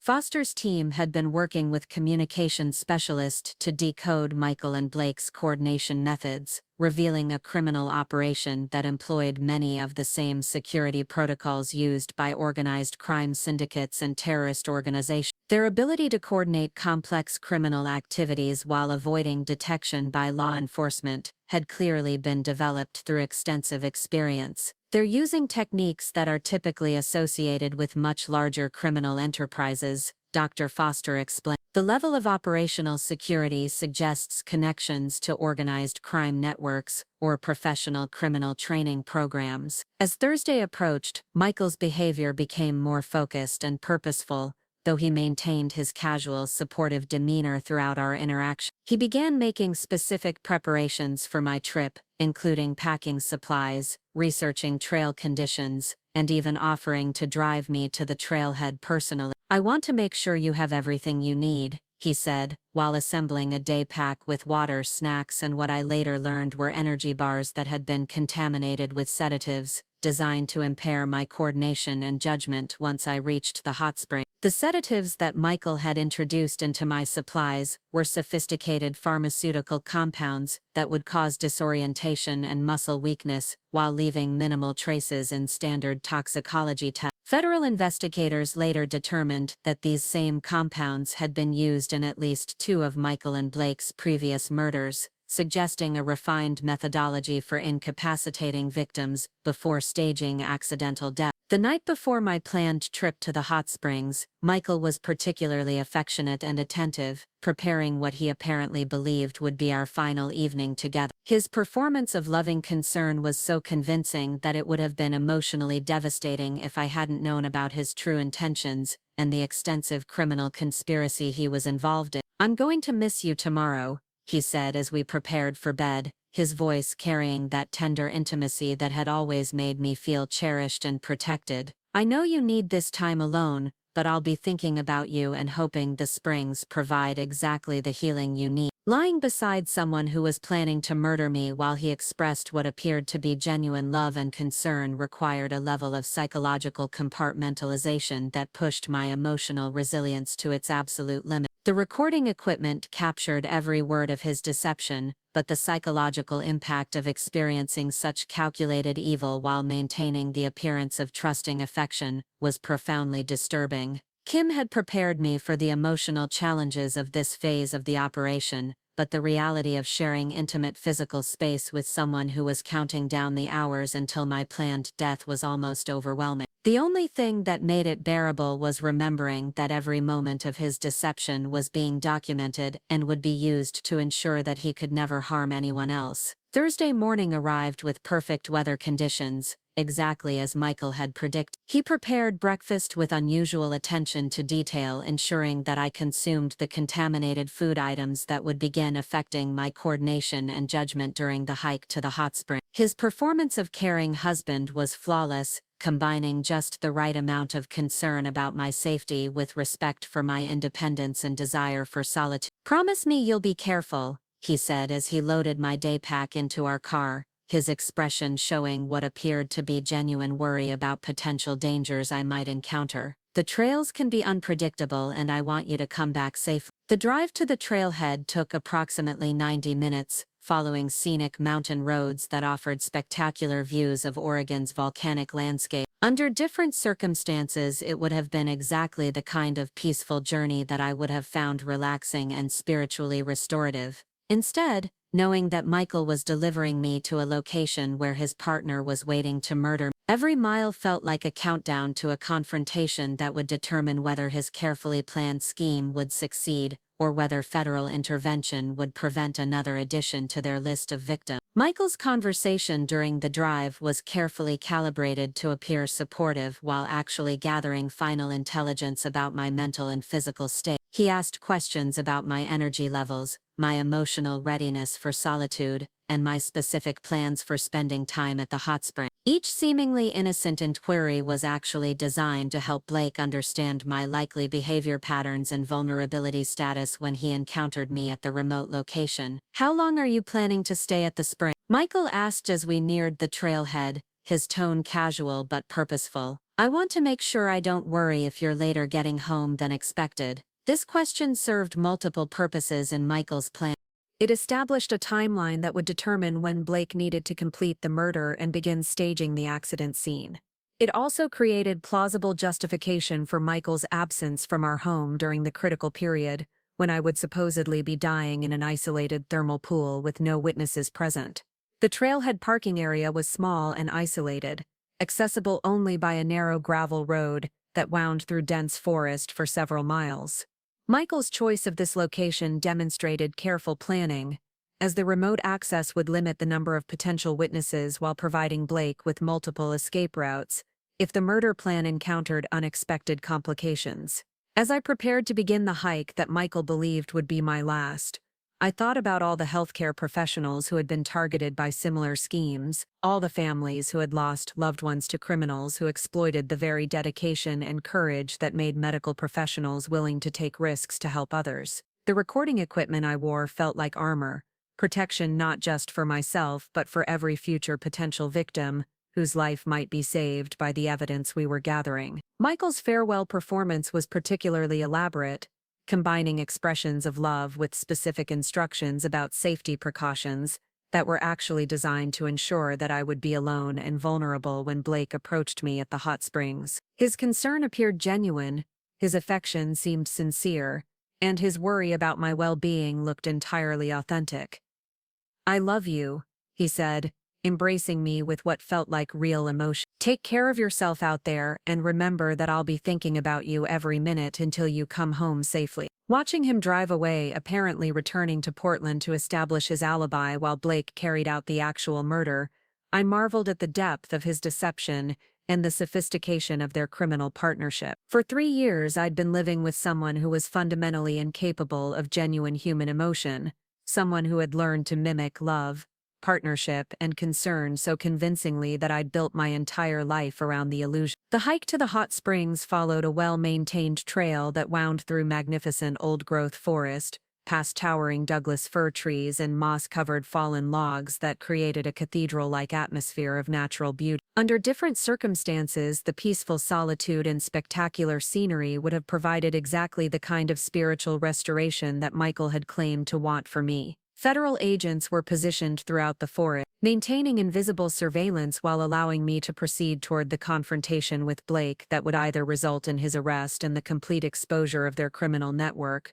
or potentially in my death if anything went wrong with the carefully planned intervention protocol. The thermal springs emerged into view after approximately 40 minutes of hiking, exactly as Michael had described. Steam rose from a series of natural pools set in a clearing surrounded by towering evergreen trees, creating a scene of pristine wilderness beauty that felt almost sacred in its untouched grandeur. The contrast between the peaceful setting and the violence that was planned to occur there was deeply disturbing. I'd been at the springs for only a few minutes when Blake emerged from the tree line, dressed as a casual hiker and carrying the day pack that federal agents later determined contained restraints, sedatives, and other equipment necessary for carrying out an isolated murder. His approach was perfectly calculated to appear coincidental, a chance encounter between fellow outdoor enthusiasts that would provide him with plausible deniability if questions were later raised. "Beautiful morning for a hike," Blake called out as he approached, his tone friendly and casual. "I don't think I've seen anyone else on the trails today." Blake Thompson appeared younger than I'd expected, based on federal intelligence reports, probably in his early 30s, with an unremarkable appearance that would make him difficult for witnesses to identify later. His hiking gear was expensive and professional quality, suggesting genuine outdoor experience that would support his cover story as an innocent nature enthusiast. But his eyes held the same cold calculation I'd learned to recognize in Michael's expressions when he thought I wasn't watching. There was an assessing quality to his gaze, as if he was evaluating my physical condition, mental alertness, and potential resistance to whatever he was planning to do. "First time at these springs," I replied, maintaining the appearance of a solitary hiker enjoying a peaceful retreat. "A friend recommended them for their therapeutic properties." Blake's smile broadened slightly, apparently pleased that our initial interaction was proceeding according to the script he'd anticipated. Federal agents monitoring the situation through concealed surveillance equipment were documenting every word, every gesture, and every step of his approach to what they knew was intended to be murder. "The mineral content is supposed to be incredible," Blake agreed, moving closer to where I was sitting beside one of the thermal pools. "I've been coming here for years. The healing properties are really remarkable, especially for people recovering from medical stress." His reference to medical stress was clearly calculated, designed to demonstrate knowledge of my recent experiences and create common ground that would make me more receptive to his presence. Blake obviously knew about my assignment in Washington, my quarantine period, and probably many other details about my personal and professional life. The federal surveillance team later reported that this was when Blake began displaying subtle signs of agitation, as he realized that I was not showing the effects of the sedatives that Michael had introduced into my food supply. His carefully planned scenario had apparently depended on me being impaired and vulnerable by the time he encountered me at the hot springs. "You know," Blake said, his casual tone beginning to carry an undercurrent of tension, "you look familiar. I think we might have mutual friends in the medical community." This was the moment when Blake began revealing that our encounter was not coincidental, the point where his friendly hiker persona would transition to something more dangerous, as he realized that his original plan was not proceeding as expected. Federal psychologists had warned me that this transition could be extremely volatile, as criminals often become unpredictable when their carefully prepared scenarios begin falling apart. "I don't think we've met," I replied calmly, while discreetly activating the emergency signal that would bring federal agents into immediate intervention positions. "Most of my colleagues don't share my enthusiasm for remote hiking locations." Blake's expression shifted as he processed this response, calculation replacing the casual friendliness that had characterized his initial approach. He was clearly weighing alternative methods for accomplishing his objective, considering how to adapt his plan to account for my unexpected alertness and lack of impairment. The forest around us seemed peaceful and isolated, with only the sound of wind through evergreen branches and the gentle bubbling of thermal springs breaking the natural silence. But federal agents later reported that the entire area was under more intensive surveillance than most military installations, with multiple response teams positioned to intervene within seconds if Blake's behavior escalated to immediate violence. Blake's hand began moving toward his daypack, apparently preparing to retrieve equipment that would allow him to incapacitate me through more direct methods than the failed sedative strategy. But before he could access whatever tools he'd brought for subduing a victim, the forest erupted with activity as federal agents emerged from concealment positions throughout the surrounding area. Federal agents! Show me your hand! The transformation in Blake's demeanor was immediate and revealing.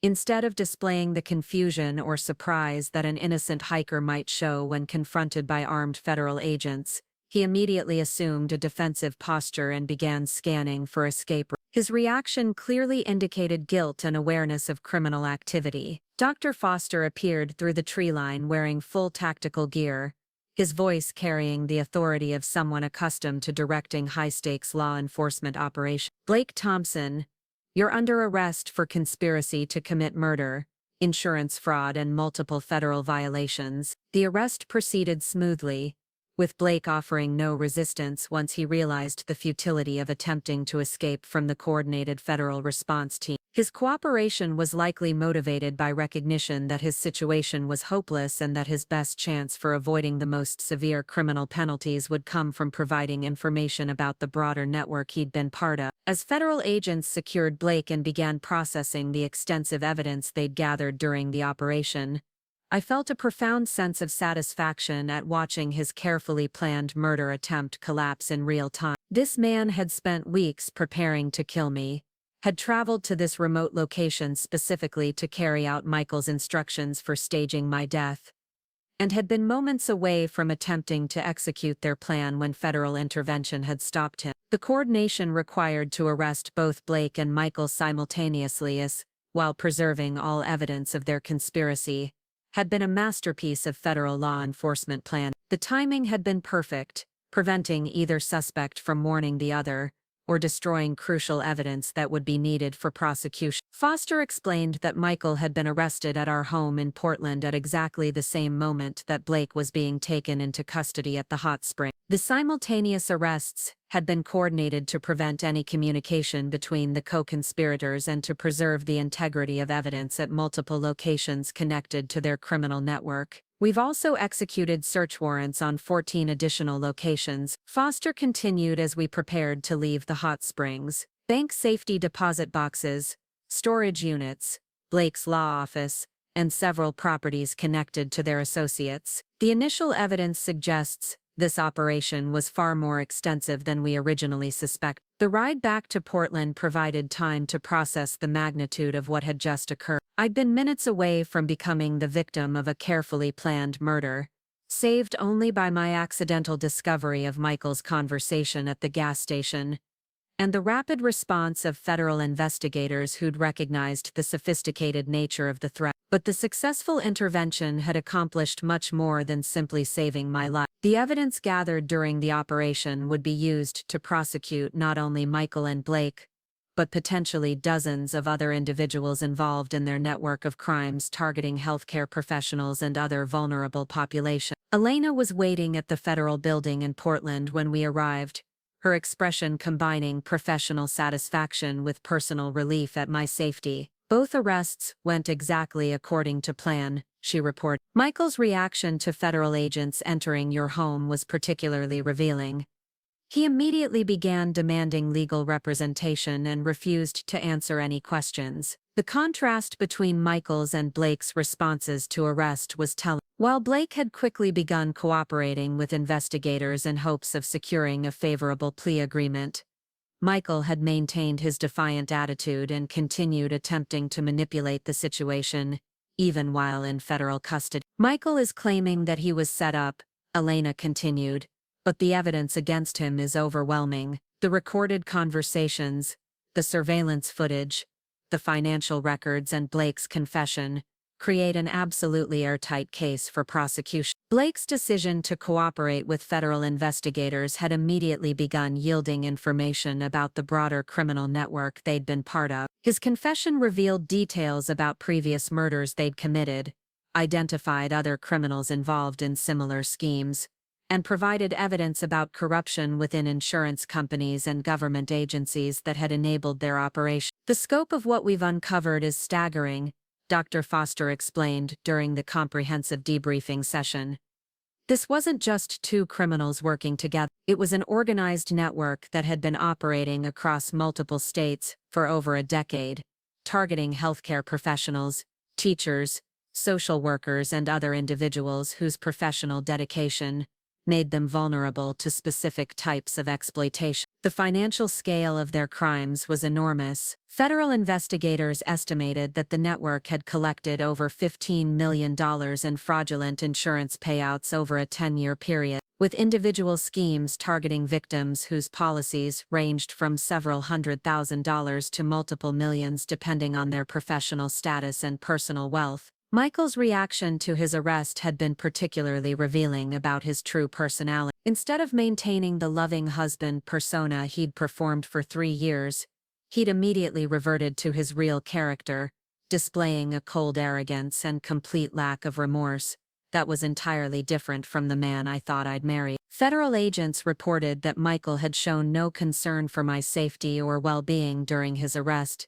instead focusing exclusively on legal strategies for minimizing his criminal liability. His only expressions of emotion had been anger about being caught and frustration about the collapse of what he'd apparently considered a perfect plan. The investigation into Michael's background revealed a criminal history that extended back over 15 years, including multiple arrests for identity theft, insurance fraud, domestic violence, and financial crime. He'd been operating under at least 6 different false identities during that period, targeting vulnerable women in various professions and using increasingly sophisticated methods for exploiting their trust and professional dedication. Blake's legal practice had been a sophisticated front for coordinating insurance fraud schemes across multiple jurisdictions. His disbarment had resulted from previous ethical violations, but he'd continued operating illegally while using his legal expertise to help criminals exploit regulatory loopholes and jurisdictional complications that made prosecution difficult. The breadth of their network is what makes this case so significant,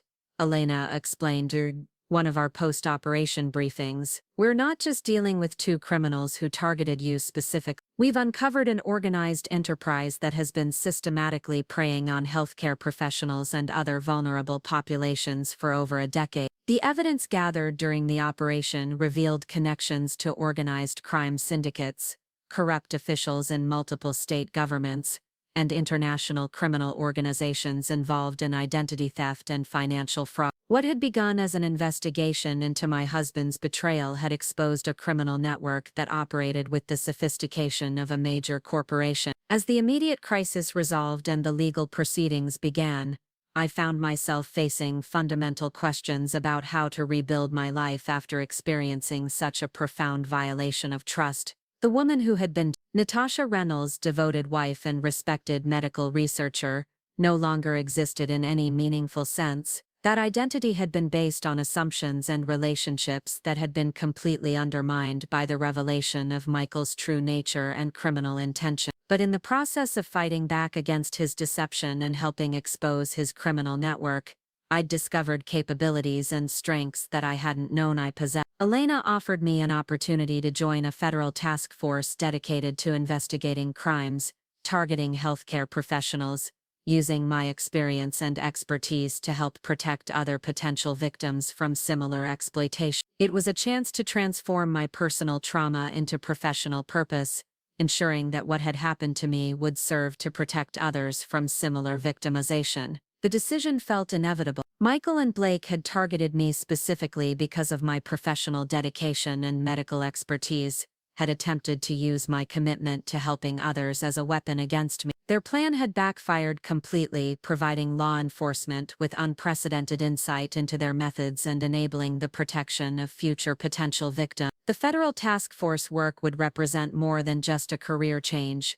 It would be an opportunity to ensure that the criminals who preyed on healthcare professionals would face systematic opposition from someone who understood both their methods and their vulnerability. The same qualities that had made me a target would now make me a formidable opponent in protecting others from similar exploitation. Standing in the federal building that evening, watching the sun set over Portland while federal agents continued processing evidence that would destroy Michael's criminal network, I realized that his greatest mistake had been underestimating the strength of the woman he'd tried to destroy. He'd selected me as a victim because of my professional dedication and personal loyalty, never considering that those same qualities would make me a dangerous enemy once I understood what I was fighting against. The gas station where this had all begun would forever represent a moment of transformation rather than abandonment. Michael had left me there believing he was executing the final phase of a carefully planned murder scheme, never imagining that he was actually providing me with the opportunity to discover his true nature and mobilize the resources necessary to destroy him completely. The hot springs where Blake had planned to stage my death would become a symbol of justice rather than victimization. Federal agents had turned his carefully selected murder location into the scene of his arrest,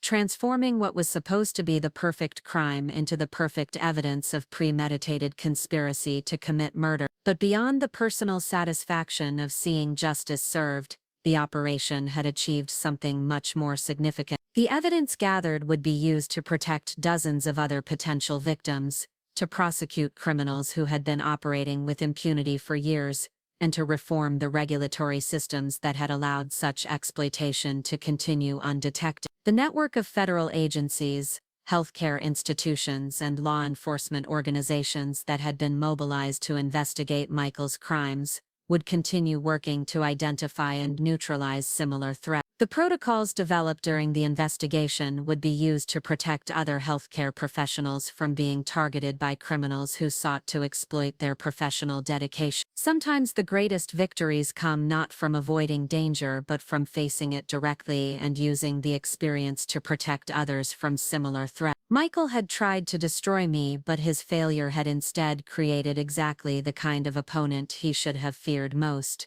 someone who understood his methods, possessed the resources to fight back effectively, and was absolutely committed to ensuring that he could never harm anyone else. The woman who had been abandoned at that gas station during the early days of the pandemic had been naive, trusting, and unprepared for the level of calculated evil that had been hiding in her own home. The woman who emerged from the hot springs that day was harder, wiser, and completely dedicated to ensuring that other healthcare professionals would never face similar betrayal without support and protection. The pandemic that had provided cover for Michael's attempted crime had also created unprecedented cooperation between federal agencies, medical institutions, and law enforcement organizations. The same networks that had been built to fight COVID-19 were now being used to fight other invisible threats, including the predators who targeted those who dedicated their lives to protecting public health. Michael had made the fundamental error of believing that dedication and compassion were weaknesses that could be exploited for criminal gain. He'd discovered too late that these same qualities, when properly directed and supported by adequate resources, could become the most powerful weapons against those who would prey on the innocent. The federal courthouse in downtown Portland hummed with activity as the prosecution team assembled what would become one of the most comprehensive criminal conspiracy cases in recent Pacific Northwest history. Lead prosecutor Jennifer Walsh had been assigned to the case specifically because of her expertise in complex fraud schemes and her track record of successfully prosecuting organized criminal networks. Walking into her office that Tuesday morning in September, 6 months after Michael and Blake's arrests, she carried files that documented crimes spanning over a decade and involving more than 40 defendants across 7 states. "This case has everything," Walsh told her team during their morning briefing: identity theft, insurance fraud, conspiracy to commit murder, racketeering, corruption of public officials, and enough evidence to keep federal investigators busy for the next 2 years. "The challenge isn't proving guilt, it's organizing the evidence in a way that juries can understand the scope of what these people were doing." The evidence collected during the investigation had grown far beyond what anyone had initially anticipated. Michael Rivera's and Blake Thompson's cooperation with federal investigators, motivated by their desire to avoid death penalty charges, had revealed a criminal network that operated with the sophistication of a multinational corporation. Their organization had included corrupt insurance adjusters, medical examiners willing to falsify autopsy reports, government officials who provided inside information about potential targets, and even funeral directors who helped stage elaborate death scenes. The financial records alone tell an incredible story, Walsh continued, spreading documents across the conference table. Over $15 million in fraudulent insurance payouts, but that's just what we can document. The actual amount is probably much higher when you consider cases where evidence was successfully destroyed or where local authorities didn't recognize the crimes for what they were. Foster had been working with a team of federal investigators to trace the full extent of the network's activities, following financial trails that led to criminal operations in 12 states and 3 foreign countries. What they'd uncovered suggested that Michael and Blake's organization was just one component of a much larger international criminal enterprise that specialized in exploiting regulatory weaknesses and jurisdictional complications to avoid prosecution. The sophistication is what makes this case so significant, Dr. Foster explained during a joint briefing with the prosecution team. These weren't opportunistic criminals taking advantage of random situations. This was systematic exploitation of specific vulnerabilities in how our society protects people who dedicate their lives to helping others. The pattern that emerged from the investigation was both methodical and chilling. The criminal network had developed detailed profiles of potential targets, focusing on healthcare professionals, teachers, social workers, and other individuals whose work involved personal risk and who typically carried substantial life insurance coverage. They'd created false identities specifically designed to appeal to these targets, establishing romantic relationships that could last for years while gradually gathering intelligence about insurance policies, work schedules, and personal vulnerability. Michael Rivera's real name was Marcus Delacroix, and his criminal history dated back to his teenage years in Louisiana, where he'd been arrested for insurance fraud schemes, targeting elderly victims. Over the following 2 decades, he'd refined his methods and expanded his operations, eventually specializing in long-term romantic manipulation of professional women who worked in high-risk occupations. He was incredibly methodical in his approach, explained Sarah Kim, the federal psychologist who'd been analyzing Michael's behavioral pattern. Each relationship followed the same basic timeline: 18 months to establish trust and gather intelligence, 6 months to create financial dependence and emotional vulnerability, then execution of whatever scheme would generate the highest payout. Blake Thompson's role in the organization had been to provide legal expertise and coordinate activities across multiple jurisdictions. His law degree was legitimate, but he'd been disbarred in 3 states for ethics violations before establishing his illegal practice that specialized in helping criminals exploit legal loopholes in insurance regulations and interstate commerce law. Blake was the architect of their operational security, Dr. Foster noted. His legal background allowed him to design schemes that were difficult to prosecute even when law enforcement suspected criminal activity. He understood exactly how much evidence would be required for conviction and designed their operations to stay just below those thresholds. The network's success had depended on their ability to operate across state lines while avoiding detection by any single law enforcement agency. They'd carefully studied jurisdictional limitations and had designed their crimes to take advantage of communication gaps between different agencies and different states. A murder committed in Oregon might be investigated by local authorities who had no knowledge of similar crimes in Washington, California, or Nevada. Interstate coordination of criminal investigations is much more difficult than people realize, Walsh explained. These criminals understood that limitation and designed their operations specifically to exploit it. They could commit similar crimes in adjacent states while ensuring that no single investigator ever saw the full pattern. The breakthrough in the case had come from my accidental discovery of Michael's true intentions, combined with the rapid response of federal agencies that were already coordinating pandemic response activity. The established communication networks and joint operational protocols that had been developed to fight COVID-19 had provided the infrastructure necessary to recognize and respond to the sophisticated nature of Michael's criminal operation. Elena Vasquez had been crucial in recognizing that my situation represented a threat that extended far beyond a single domestic violence case. Her experience with bioterrorism investigations had given her the perspective needed to understand that Michael's scheme represented a systematic threat to healthcare professionals who were critical to national security during the pandemic. Elena's decision to treat this as a potential national security threat was what allowed us to mobilize the resources necessary to fully investigate the network, Dr. Foster acknowledged. Without that federal response, Michael and Blake would probably have succeeded in their plan and continued operating for years. The trial preparation process had been complicated by the number of defendants and the geographic scope of their crime. Federal prosecutors in 7 states were coordinating charges, with the Portland case serving as the primary prosecution because of the quality of evidence gathered during the undercover operation. Michael and Blake would face the most serious charges, but dozens of other defendants would be prosecuted for their roles in supporting the criminal network. The challenge is presenting this case in a way that doesn't overwhelm the jury, Walsh admitted during one of our preparation sessions. We're dealing with crimes that span over a decade and involve complex financial schemes, but we need to tell the story in a way that makes the human impact clear. My role as the primary witness would be to provide the jury with a clear understanding of how the criminal network operated from the perspective of a target who had survived their scheme.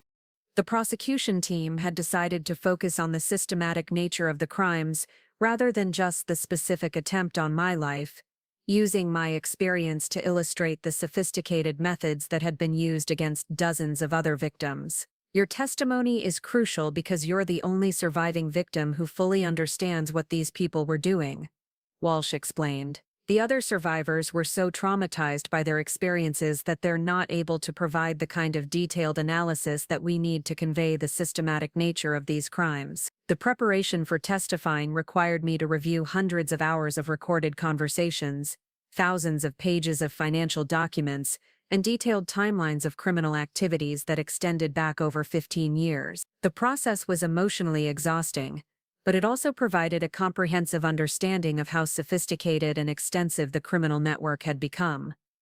Doc Kim worked with me to develop testimony techniques that would allow me to present technical information in a way that jurors could understand while also conveying the emotional impact of discovering that my marriage had been an elaborate criminal deception. The challenge was balancing professional analysis with personal narrative in a way that would be both credible and compelling. Remember that you're not just a victim testifying about what happened to you, Dr. Kim advised during our preparation session. You're an expert witness who can help the jury understand how these crimes were designed and executed. Your medical training and analytical skills are assets that will help convey the systematic nature of what the defendants were doing. The trial began on a cold October morning, with security measures that reflected the high-profile nature of the case and the number of defendants involved. Federal marshals had coordinated with local law enforcement to ensure safety for witnesses, prosecutors, and jurors who might be at risk from associates of the criminal network who remained at large. Michael's appearance in court was jarring because it was the first time I'd seen him since his arrest at our home 6 months earlier. The confident, charming man I'd thought I'd married had been replaced by someone who looked smaller, harder, and completely lacking in the warmth that had characterized his Marcus Reynolds persona. His expensive suits had been replaced by prison-issued clothing, and his carefully maintained appearance had given way to a cold, calculating expression that reflected his true personality. Blake Thompson appeared even younger and more unremarkable in court than he had during our encounter at the hot spring. Without the outdoor setting and hiking gear, he looked like an ordinary office worker who might be attending jury duty rather than facing life imprisonment for conspiracy to commit murder. His unremarkable appearance was part of what had made him effective as a criminal. He could blend into any environment without attracting attention or suspicion. Your Honor, Prosecutor Walsh began during her opening statement. The evidence in this case will demonstrate that the defendants operated a criminal enterprise that targeted healthcare professionals, teachers, and other individuals whose dedication to helping others made them vulnerable to specific types of exploitation. This was not opportunistic crime. This was systematic predation that resulted in the deaths of at least 12 people and the attempted murder of Dr. Natasha Reynolds. The prosecution's opening statement provided the jury with a comprehensive overview of the criminal network's operations, explaining how defendants had used false identities, romantic manipulation, and sophisticated fraud schemes to exploit victims' trust and professional dedication. Walsh used charts and timelines to illustrate the systematic nature of the crimes, while emphasizing the human cost of the defendants' actions. Dr. Reynolds survived because she accidentally discovered what the defendants were planning. Walsh continued, her experience provides a window into criminal methods that were refined over more than a decade and used successfully against dozens of other victims who were not as fortunate. Michael's defense attorney, David Chen, had been assigned by the Federal Public Defender's Office because Michael's assets had been frozen as part of the criminal investigation. Chen's strategy appeared to focus on minimizing Michael's role in the conspiracy while attempting to shift blame to Blake and other members of the network who were not present in the courtroom. Ladies and gentlemen of the jury, Chen said during his opening statement, my client Marcus Rivera was certainly involved in financial crimes, and he will accept responsibility for those actions. But the prosecution's allegations about systematic murder and conspiracy go far beyond what the evidence will actually demonstrate.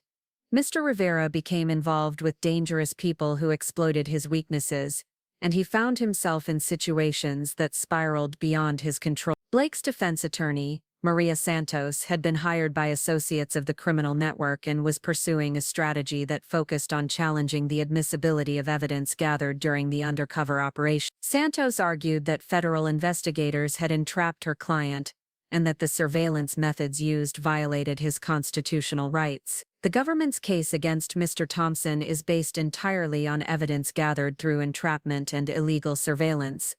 Santos, federal agents manipulated circumstances to create crimes that would never have occurred without their intervention. My client was the victim of an elaborate setup designed to justify the government's predetermined conclusions about his activity. The first week of testimony focused on establishing the scope and systematic nature of the criminal network's operation. Federal investigators presented evidence about crimes in multiple states, demonstrating patterns of behavior that clearly indicated organized criminal activity rather than isolated incidents. Financial records showed millions of dollars in fraudulent insurance payouts, while communication intercepts revealed coordination between defendants across multiple jurisdictions. Foster's testimony was particularly compelling because of his expertise in investigating organized criminal activities and his ability to explain complex evidence in terms that jurors could understand. His presentation of the network's operational methods, including their use of false identities,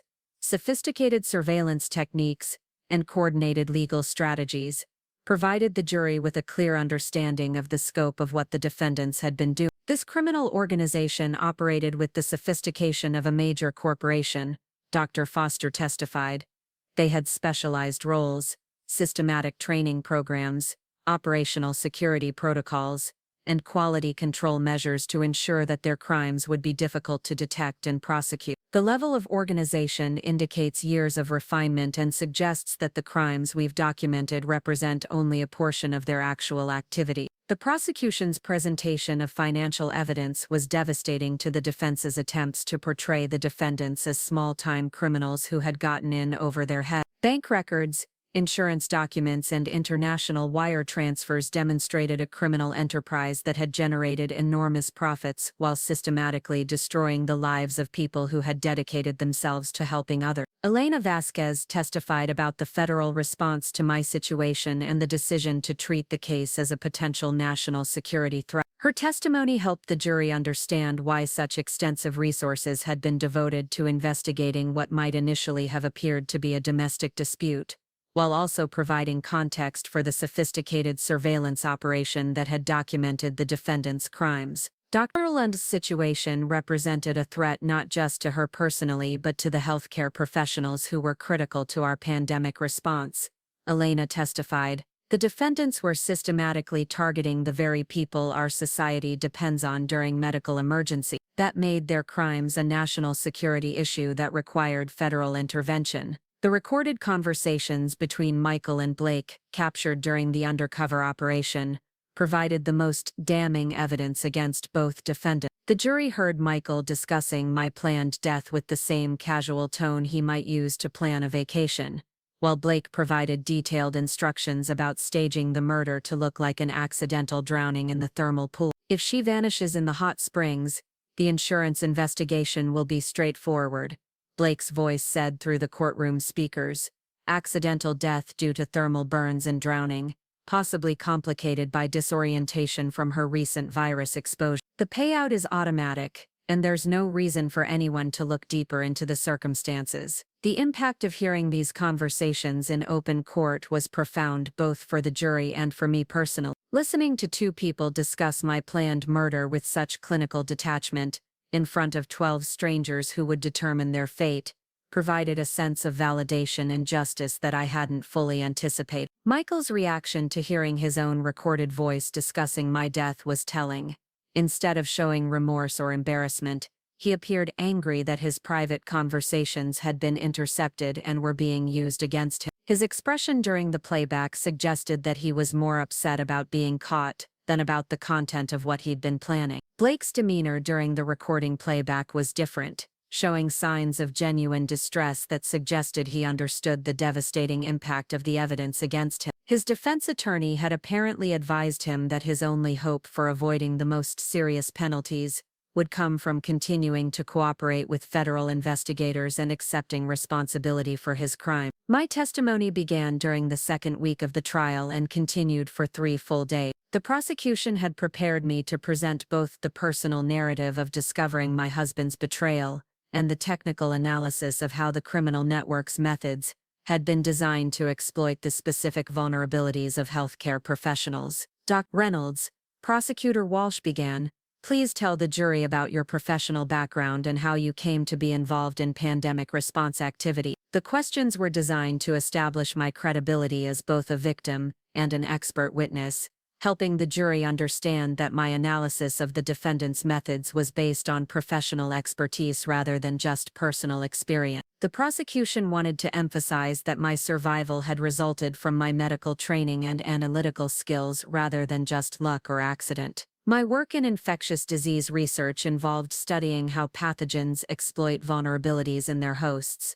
I testified. When I began to understand what Marcus Rivera had been doing, I realized that he was operating exactly like a sophisticated pathogen, infiltrating my life, adapting to the environment, and preparing to destroy the host once he'd extracted maximum benefit. The medical analogy resonated with the jury and provided a framework for understanding the systematic nature of the defendant's crime. By explaining their methods in terms of parasitic behavior and predatory adaptation, I was able to convey the calculated nature of their operations, while making the complex evidence more accessible to people without law enforcement or medical background. The defense attorney's cross-examination strategies were predictably aggressive, attempting to discredit my testimony by suggesting that I had misinterpreted innocent conversations and that my medical training had led me to see patterns that didn't actually exist. David Chen, Michael's attorney, was particularly insistent that the conversation I'd overheard at the gas station had been taken out of context.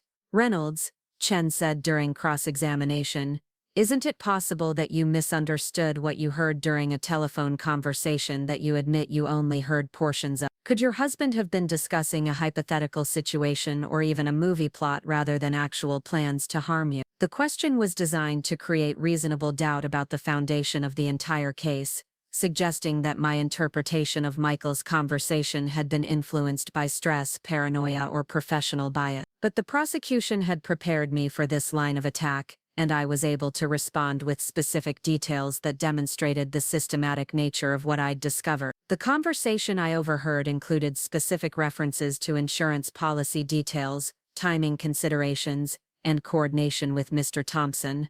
I replied, these weren't hypothetical discussions. They were operational planning sessions for a specific criminal scheme that federal investigators subsequently documented in extensive detail. Blake's attorney, Maria Santos, focused her cross-examination on the federal investigation methods, attempting to suggest that I had been manipulated by law enforcement into creating evidence against her client. Her questions were designed to portray me as an unwitting participant in an entrapment scheme rather than a victim who had discovered a criminal conspiracy. "Reynolds," Santos asked, "when you returned home wearing federal surveillance equipment, weren't you essentially acting as an agent of law enforcement, rather than as a genuine wife trying to understand her husband's behavior?" The question was legally sophisticated, attempting to challenge the admissibility of evidence gathered during the undercover operation by suggesting that I had been acting as a government agent rather than a private citizen. But the prosecution had anticipated this challenge and had prepared careful legal arguments about the circumstances under which private citizens can cooperate with law enforcement investigation. I was protecting myself and gathering evidence of crimes that had already been committed,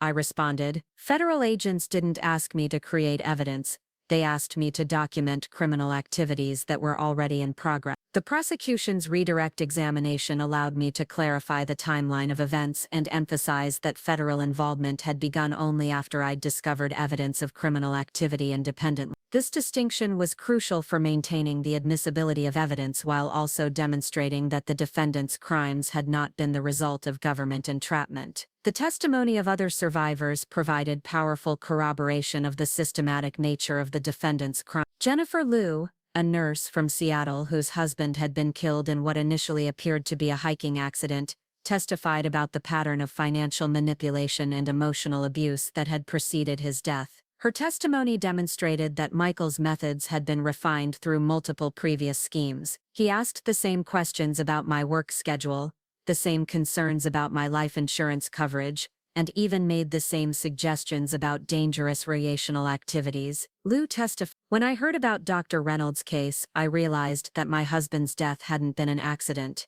Robert Kim, emergency room physician from Sacramento whose wife had died in a suspicious house fire, provided similar testimony about the pattern of manipulation and financial exploitation that had preceded her death. His testimony helped establish that the defendant's methods had been used successfully across multiple states and over an extended period. The insurance investigator told me that accidental deaths in domestic fires were unusual but not unprecedented, Dr. Kim testified. "It wasn't until federal investigators showed me the evidence from other cases that I understood my wife had been murdered as part of a systematic scheme targeting healthcare professionals." The cumulative impact of survivor testimony was devastating to the defense's attempts to portray the defendants as small-time criminals or victims of government entrapment. The evidence clearly demonstrated a pattern of sophisticated criminal activity that had resulted in multiple deaths and had been designed specifically to exploit the vulnerabilities of people who dedicated their lives to helping others. Federal investigators testified about the extensive physical evidence that had been gathered during searches of the defendant's properties, including detailed files on potential targets, forged documents, surveillance equipment, and communication devices that had been used to coordinate criminal activities across multiple states. The defendants maintained detailed profiles on dozens of potential targets, Agent Sarah Martinez testified. These files included personal information, financial data, work schedules, and psychological assessments that would have allowed them to design specific schemes for each individual victim. The discovery of victim files had been particularly disturbing because it revealed that I had been under surveillance for much longer than I'd initially realized. Michael had been gathering information about my routines, my relationships, my fears, and my professional activities for over 2 years before implementing his plan to exploit my pandemic response work. Reynolds' file contained over 300 pages of surveillance notes, photographs, financial records, and psychological analysis, Agent Martinez continued. The level of detail suggests that the defendants had been planning their scheme against her for an extended period, and had developed multiple contingency plans for different scenarios. The prosecution's expert witnesses included psychologists who testified about the methods used to manipulate victims, financial analysts who explained the insurance fraud scheme, and law enforcement specialists who described the sophisticated operational security measures the defendants had employed to avoid detection. Michael Torres, a forensic psychologist who had studied criminal manipulation techniques, provided particularly compelling testimony about the systematic nature of the defendant's psychological exploitation method. His analysis helped the jury understand how sophisticated predators could maintain false relationships for years, while gradually positioning their victims for exploitation. The defendants used classic manipulation techniques that are typically associated with organized crime and terrorist organizations, Dr. Torres testified. Their ability to maintain false identities while gathering intelligence and building emotional dependence indicates professional-level training in psychological manipulation. The defense's case was hampered by the overwhelming evidence against their clients and by the cooperation of defendants who had agreed to testify against Michael and Blake in exchange for reduced sentences. Several members of the criminal network provided detailed testimony about the organization's methods, hierarchy, and financial operation. James Crawford, a former insurance adjuster who had falsified claims reports for the network, testified about the systematic corruption that had enabled the defendants' crimes to go undetected for years. His testimony revealed that the criminal organization had infiltrated legitimate businesses and government agencies to gather intelligence and manipulate official investigations. Blake Thompson recruited me specifically because of my position with the insurance company, Crawford testified. He needed someone who could ensure that certain claims would be processed quickly and without thorough investigation. In exchange, I received a percentage of the fraudulent payout. The testimony of cooperating defendants provided crucial insight into the financial scope of the criminal enterprise and the methods used to launder the proceeds of their crime. Federal investigators had traced the flow of money through multiple offshore accounts, shell companies, and legitimate businesses that had been used to hide the source of the defendants' income. Michael's decision not to testify in his own defense was strategically understandable but damaged his case by preventing the jury from hearing any explanation for his actions that might have generated sympathy or understanding. His silence allowed the prosecution's evidence to stand unchallenged while reinforcing the impression that he had no legitimate defense for his crime. Blake's testimony on his own behalf was a calculated risk that ultimately backfired when Prosecutor Walsh's cross-examination revealed the extent of his knowledge about the criminal network's operations and his central role in coordinating activities across multiple states. His attempt to minimize his involvement only highlighted the sophistication of the crimes he'd helped plan and execute. Mr. Thompson, Walsh asked during cross-examination, when you traveled to Oregon to murder Dr. Reynolds, did you consider that she was a healthcare professional who had been risking her life to treat COVID-19 patients? The question was designed to emphasize the particularly callous nature of the defendants' crimes, highlighting that they had been targeting people who were risking their lives to help others during a global pandemic. Blake's inability to provide a satisfactory answer reinforced the prosecution's argument that the defendants were sophisticated criminals who had shown complete disregard for human life. The closing arguments provided both sides with their final opportunity to persuade the jury, with the prosecution emphasizing the systematic nature of the defendants' crimes and the defense making last-ditch attempts to create reasonable doubt about the most serious charges. Ladies and gentlemen, Prosecutor Walsh said during her closing argument, the evidence in this case demonstrates that the defendants operated a criminal enterprise that targeted the very people our society depends on. Healthcare professionals, teachers, and social workers who dedicate their lives to helping others were systematically exploited by criminals who saw their dedication as weakness to be exploited for financial gain. The defense closing arguments focused on challenging the government's interpretation of the evidence while attempting to portray the defendants as small-time criminals who had been manipulated by more sophisticated associates who were not present in the courtroom. The government wants you to believe that my client was the mastermind of a sophisticated criminal conspiracy, defense attorney Chen argued. But the evidence shows that Marcus Rivera was himself a victim of more experienced criminals who exploited his financial desperation and personal weaknesses. The jury deliberated for 4 days before returning verdicts that reflected the overwhelming nature of the evidence against both defendants. Michael Rivera was convicted on all charges, including conspiracy to commit murder, insurance fraud, identity theft, and racketeering. Blake Thompson was similarly convicted on all counts, with the jury rejecting his claims of entrapment and government misconduct. The sentencing phase of the trial provided victim impact statements from survivors and family members of people who had been killed by the defendants' criminal network. The emotional testimony provided powerful evidence of the human cost of the defendants' crimes while helping the judge understand the scope of damage that had been caused by their systematic exploitation of vulnerable people. My husband dedicated his life to treating children with cancer,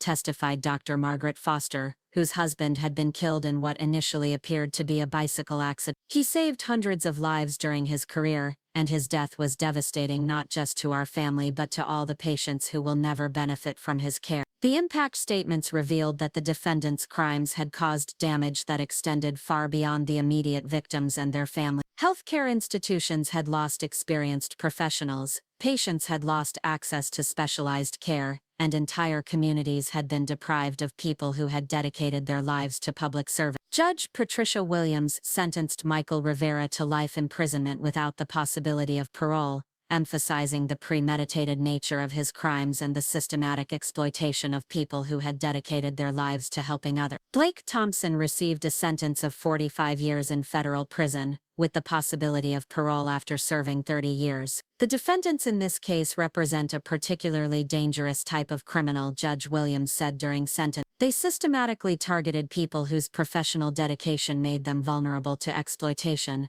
and they showed complete disregard for human life in pursuing their criminal objective. The sentences imposed today reflect both the severity of their crimes and the need to protect society from similar predatory behavior. The successful prosecution of Michael and Blake had broader implications beyond their individual cases, as federal investigators continued working to identify and prosecute other members of the criminal network who remained at large. The evidence gathered during the investigation had provided law enforcement agencies with unprecedented insight into how sophisticated criminals exploit regulatory weaknesses and jurisdictional limitations to avoid detection and prosecution. Standing outside the federal courthouse after the sentencing, surrounded by the federal agents and prosecutors who had worked for months to ensure justice was served, I felt a profound sense of closure and purpose. The criminal conspiracy that had nearly destroyed my life had been completely exposed, and the people responsible were facing the consequences of their actions. But more importantly, the investigation had provided law enforcement agencies with the tools and knowledge necessary to protect other potential victims from similar exploitation. The protocols developed during the case would be used to train investigators across the country, and the evidence gathered would support prosecutions in multiple other states where the criminal network had operated.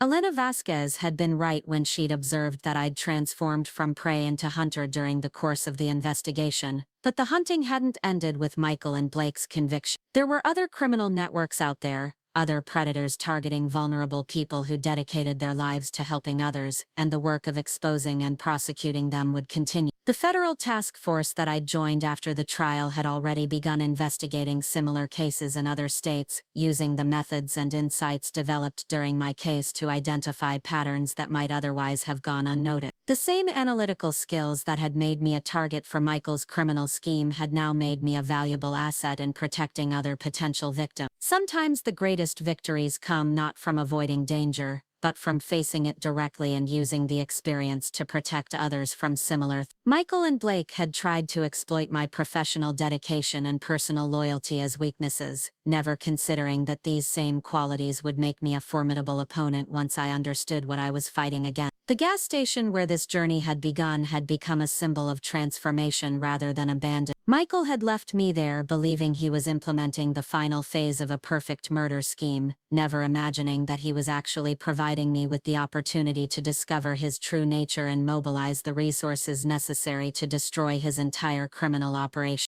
The woman who had been abandoned at that gas station during the early days of the pandemic had been naive, trusting, and unprepared for the level of calculated evil that had been hiding in her own home. The woman who walked out of that federal courthouse was harder, wiser, and absolutely committed to ensuring that healthcare professionals and other vulnerable people would never again face such systematic exploitation without adequate protection and support. 3 years after Michael Rivera's conviction, I stood in the conference room of the Federal Healthcare Protection Task Force headquarters in Seattle, watching as maps and digital displays showed real-time monitoring of potential threats to medical professionals across the Pacific Northwest. The technology that surrounded me represented a fundamental transformation in how law enforcement agencies approach the protection of vulnerable populations, and it existed because a woman had been abandoned at a gas station and refused to accept victimization passively. The task force had grown from a small investigative unit focused on healthcare worker safety into a comprehensive program that coordinated threat assessment and protection services across multiple federal agencies. Our team included former victims who had survived criminal targeting, federal investigators specializing in complex fraud schemes, psychologists who understood predatory behavior patterns, and technology specialists who developed surveillance and early warning systems. Jennifer Martinez, the task force director who had recruited me after the trial, walked into the conference room carrying the morning briefing files. "We've got 3 active investigations running across 4 states," she announced to the assembled team. 2 involve romance fraud schemes targeting nurse practitioners, and 1 appears to be an identity theft operation focused on emergency room physicians. The morning briefings had become routine over the past 3 years, but they never failed to remind me of the scope of criminal activity that continued to target people who dedicated their lives to helping others. The patterns we tracked were sophisticated and constantly evolving, requiring continuous adaptation of our investigation and protection methods. "The Oregon case shows all the classic markers," continued Dr. Martinez, displaying surveillance photos and financial records on the wall screen. "False identity, extended courtship period, gradual intelligence gathering about insurance coverage and work schedules. The target is Dr. Amanda Walsh, an intensive care unit supervisor at Portland General Hospital." Looking at Walsh's photograph, I was struck by how much she resembled the woman I'd been 3 years earlier. Professional, dedicated, trusting, and completely unaware that someone was studying her daily routines while planning to exploit her compassion and commitment for criminal gain. The difference was that Dr. Walsh had protection that I'd never had, a network of federal agents and experienced investigators who understood exactly what signs to look for. Agent Sarah Chen, who had joined the task force after working on financial crimes for the FBI, pulled up communication intercepts that had triggered the investigation. "The suspect has been asking detailed questions about Dr. Walsh's work schedule during the current surge of respiratory infection. He's particularly interested in when she works alone and which assignments involve exposure to potentially dangerous pathogens." The COVID-19 pandemic had created new opportunities for criminals who targeted healthcare professionals, as the heightened risks and extended work hours provided cover for schemes that exploited pandemic-related stress and isolation. Medical workers were more vulnerable than ever to manipulation by predators who understood how to exploit their dedication during crisis situations. "What's our timeline for intervention?" I asked, reviewing the case files that showed a pattern of behavior that was disturbingly familiar. The suspect, calling himself David Chen, had been dating Dr. Walsh for 14 months and had recently begun making suggestions about life insurance coverage and vacation plans that would involve isolated, high-risk activities. "We're planning to approach Dr. Walsh this afternoon," Martinez replied. "The challenge is convincing her that her boyfriend represents a genuine threat without revealing investigative methods that we need to protect for future cases." This aspect of the task force's work was often the most difficult. Convincing intelligent, successful people that they were being targeted by sophisticated criminals required delicate psychological work, especially when the targets had strong emotional attachments to their manipulator. Many potential victims initially resisted warnings from law enforcement, preferring to believe that their relationships were genuine rather than accepting the devastating reality of systematic exploitation. Lisa Park, the task force psychologist who specialized in victim outreach, had developed protocols for approaching potential targets in ways that minimized psychological trauma while maximizing the likelihood that they would accept protection. Her methods had been refined through dozens of cases and had proven highly effective in protecting people who might otherwise have become victims. "The key is presenting the information as a security briefing rather than a personal warning," Park explained, as we prepared for the afternoon intervention. "We focus on the pattern of criminal activity rather than making accusations about her specific relationship. This allows her to draw her own conclusions while providing her with the information she needs to protect herself." The drive to Portland reminded me of the journey I'd taken to that remote gas station 3 years earlier. Except this time I was traveling as a federal agent, working to protect someone else, rather than as a victim who didn't understand the danger she was facing. The transformation was profound and deeply satisfying, representing exactly the kind of purpose and meaning that had emerged from my traumatic experience. Amanda Walsh agreed to meet with us at a secure location near the hospital where she worked, initially believing that we were conducting a routine security briefing related to pandemic response activity. Her professional demeanor and intelligent questions reminded me strongly of myself during the early stages of my relationship with Michael, when I'd been completely confident in my ability to judge character and assess potential threats. Dr. Walsh, Dr. Martinez began. We're investigating a criminal network that targets healthcare professionals using romance fraud schemes. We have reason to believe that someone in your life may be connected to these activities. Dr. Walsh's initial reaction was defensive and skeptical, exactly as Park had predicted. I'm not involved in any romantic relationships that would make me vulnerable to fraud, she said firmly. I'm very careful about personal security, and I would certainly recognize if someone was trying to manipulate me.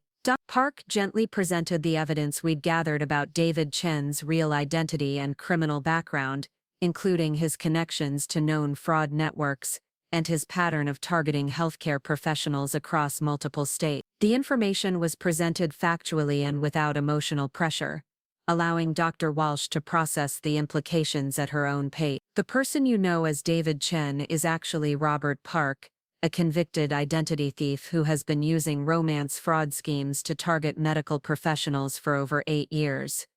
Dr. Park explained, his previous relationships have followed the same pattern we're observing in his interactions with you. The moment when understanding dawned in Dr. Walsh's eyes was both heartbreaking and familiar. I recognized the exact expression I'd worn when I'd first heard Michael's voice through that cabin door. The sudden shift from confident security to devastating realization that everything I'd believed about my relationship had been carefully constructed deception. How long have you been watching him? Dr. Walsh asked quietly, her professional composure barely containing the emotional shock of learning that her 14-month relationship had been an elaborate criminal scheme. Federal investigators became aware of Robert Park 6 months ago when his communication patterns triggered automated surveillance systems we've developed to identify potential threats to healthcare workers. Dr. Martinez explained. We've been documenting his activities to gather evidence for prosecution while ensuring your safety. Walsh's decision to cooperate with the federal investigation was immediate and decisive, reflecting the same analytical mindset that had allowed me to transform from victim to hunter during my own experience. Her medical training provided her with the emotional discipline needed to compartmentalize personal trauma while focusing on the objective of protecting other potential victims. What do you need me to do? She asked, displaying exactly the kind of courage and commitment that had made her a target for criminal exploitation in the first place. The operation to arrest Robert Park and his associates was coordinated across 3 states and involved simultaneous raids on multiple properties connected to their criminal network. Unlike the elaborate undercover operation that had been necessary to document Michael and Blake's crimes, this investigation benefited from the intelligence databases and surveillance technologies that had been developed following their conviction. We've identified 12 potential victims in Robert Park's network, Agent Chen reported during the post-arrest briefing. 6 are healthcare professionals, 4 are teachers, and 2 are social workers. The financial scope suggests they've been operating this scheme for at least 5 years. The arrest of Robert Park's network represented a significant victory for the task force, but it also highlighted the ongoing nature of the threat facing people who dedicated their lives to public service. Criminal organizations had adapted their methods to exploit new vulnerabilities created by the pandemic, social media, and changing communication technologies. Dr. Walsh's transition from potential victim to task force collaborator followed a pattern that had become common among the people we'd protected. Her experience provided valuable insight into current criminal methods, while her professional skills made her an effective advocate for other potential targets who might be resistant to accepting law enforcement warnings. The most disturbing aspect is how well he understood my professional psychology, Dr. Walsh told me during one of our debriefing sessions. He knew exactly which emotional triggers would make me more trusting, which professional stresses would make me more dependent on his support, and which personal insecurities would make me more vulnerable to manipulation. Her analysis of Robert Park's methods provided crucial intelligence for protecting other healthcare professionals from similar schemes. The criminal networks had clearly studied the psychological profiles of medical workers and had developed sophisticated techniques for exploiting the personality traits that made them effective healthcare providers. The success of the task force had attracted attention from law enforcement agencies across the country, leading to requests for consultation on similar cases and invitations to train investigators in other regions. The protocols we'd developed for identifying and interdicting threats to healthcare workers were being adapted for protecting other vulnerable populations, including teachers, social workers, and military personnel. Elena Vasquez, who had been promoted to Director of Federal Bioterrorism Prevention Programs, visited the task force headquarters during the summer to review our progress and discuss expansion opportunities. Her presence reminded me of the crucial role she'd played in recognizing that my situation represented a systematic threat rather than an isolated incident. The work you're doing here has implications far beyond protecting individual healthcare workers, Elena observed during our strategic planning session. You're developing methods for identifying and neutralizing threats to critical infrastructure personnel during national emergency. The same criminals who target medical professionals during pandemics would likely target other essential workers during different types of crises. The broader implications of our work were becoming increasingly clear as we tracked criminal networks that specialized in exploiting public servants and essential workers. The techniques being used to target healthcare professionals could easily be adapted for attacking teachers during education crises, social workers during natural disasters, or infrastructure personnel during national security emergencies. My personal transformation over the 3 years since Michael's conviction had been as dramatic as the evolution of the task force itself. The woman who had been abandoned at that gas station had been naive about human nature and unprepared for sophisticated criminal manipulation. The federal agent who now trained law enforcement personnel across the country was harder, more analytical, and absolutely committed to protecting people who might otherwise become victims of similar schemes. The relationship I'd developed with Cameron Reed, Michael's supposed sibling who had actually been another victim of his identity theft scheme, had provided unexpected personal healing alongside professional purpose. Cameron's experience of having his identity stolen and used to manipulate other victims had given him insight into criminal psychology that complemented my understanding of investigative methods. You saved my life in ways that go far beyond preventing my murder, Cameron told me during one of our regular coffee meetings in downtown Seattle. You gave me a way to turn the worst experience of my life into something meaningful and protective for other people. Cameron had joined the task force as a specialist in identity theft prevention and victim advocacy, using his experience to help other people whose identities had been stolen for criminal purposes. His work had led to the development of early warning systems that could identify when personal information was being gathered for potential fraud schemes. The anniversary of Michael's conviction had become an annual reminder of how completely my life had been transformed by the experience of surviving his attempted murder. Instead of the quiet academic career I'd once planned, I now traveled regularly to lecture at law enforcement academies, medical conferences, and victim advocacy organizations about recognizing and preventing predatory criminal behavior. The most important lesson from my experience, I told audiences during my presentations, is that the qualities that make people vulnerable to criminal exploitation are the same qualities that make them effective opponents once they understand what they're fighting against. Compassion, dedication, and trust are not weaknesses to be overcome.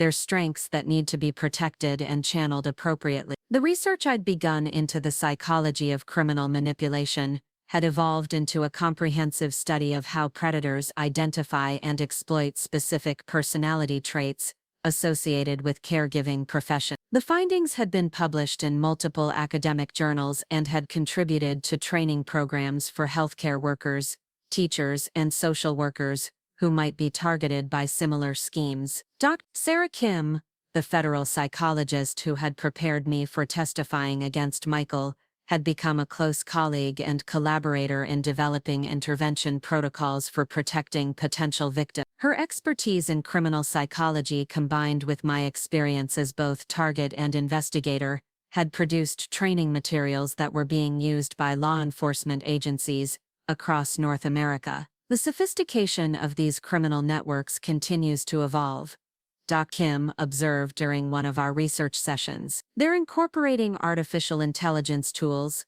social media analytics, and advanced surveillance technologies to identify and target potential victims more efficiently than ever before. The technological evolution of criminal threats had driven corresponding advances in the protective technologies available to law enforcement agencies. The task force now employed artificial intelligence systems that could analyze communication patterns, financial transactions, and behavioral indicators to identify potential threats before they progressed to dangerous levels. Agent Maria Santos, who had joined the task force after working cybercrime investigations for the Department of Homeland Security, demonstrated the latest threat detection systems during our quarterly technology review. We can now identify suspicious relationship patterns within weeks rather than months, she explained.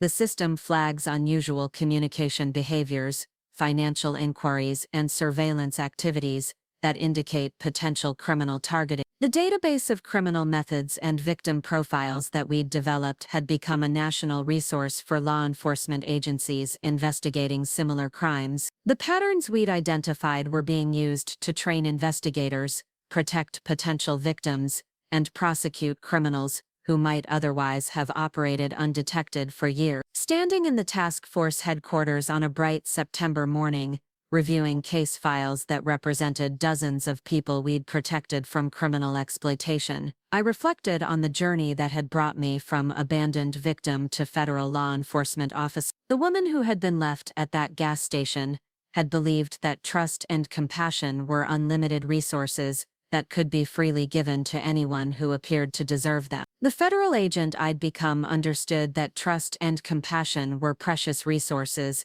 that needed to be protected and directed carefully to maximize their positive impact while minimizing their vulnerability to exploitation. The difference wasn't cynicism or emotional withdrawal, it was wisdom gained through experience and applied for the protection of others. My sister Lisa, who had been promoted to Director of International Humanitarian Programs, visited the task force during her annual trip to the United States. Her presence reminded me of the supportive relationships that had sustained me through the darkest periods of my experience and had provided the foundation for my eventual recovery and transformation. "You've created something remarkable here," Lisa observed as she toured the task force facilities and met the team members who had joined from various federal agencies. "You've turned personal trauma into systematic protection for thousands of people who will never even know how you've helped them." The impact of our work extended far beyond the specific cases we investigated and the individual people we protected. The protocols we'd developed were being integrated into medical school curricula,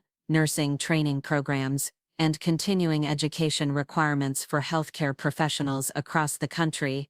Amanda Walsh, who had become one of our most effective advocates for victim protection, spoke regularly at medical conferences about recognizing early warning signs of criminal targeting. Her presentations combined personal experience with professional expertise in a way that resonated strongly with audiences of healthcare workers who faced similar vulnerabilities. "The most important message I try to convey," Walsh told me after one of her presentations, "is that being targeted by sophisticated criminals doesn't reflect poor judgment or personal weakness. These are professional predators who have refined their methods through extensive practice. The best protection is awareness and access to resources, not self-blame or social isolation." The research and advocacy work had led to policy changes at federal and state levels, including new requirements for background verification in certain industries and enhanced reporting protocols for suspicious activities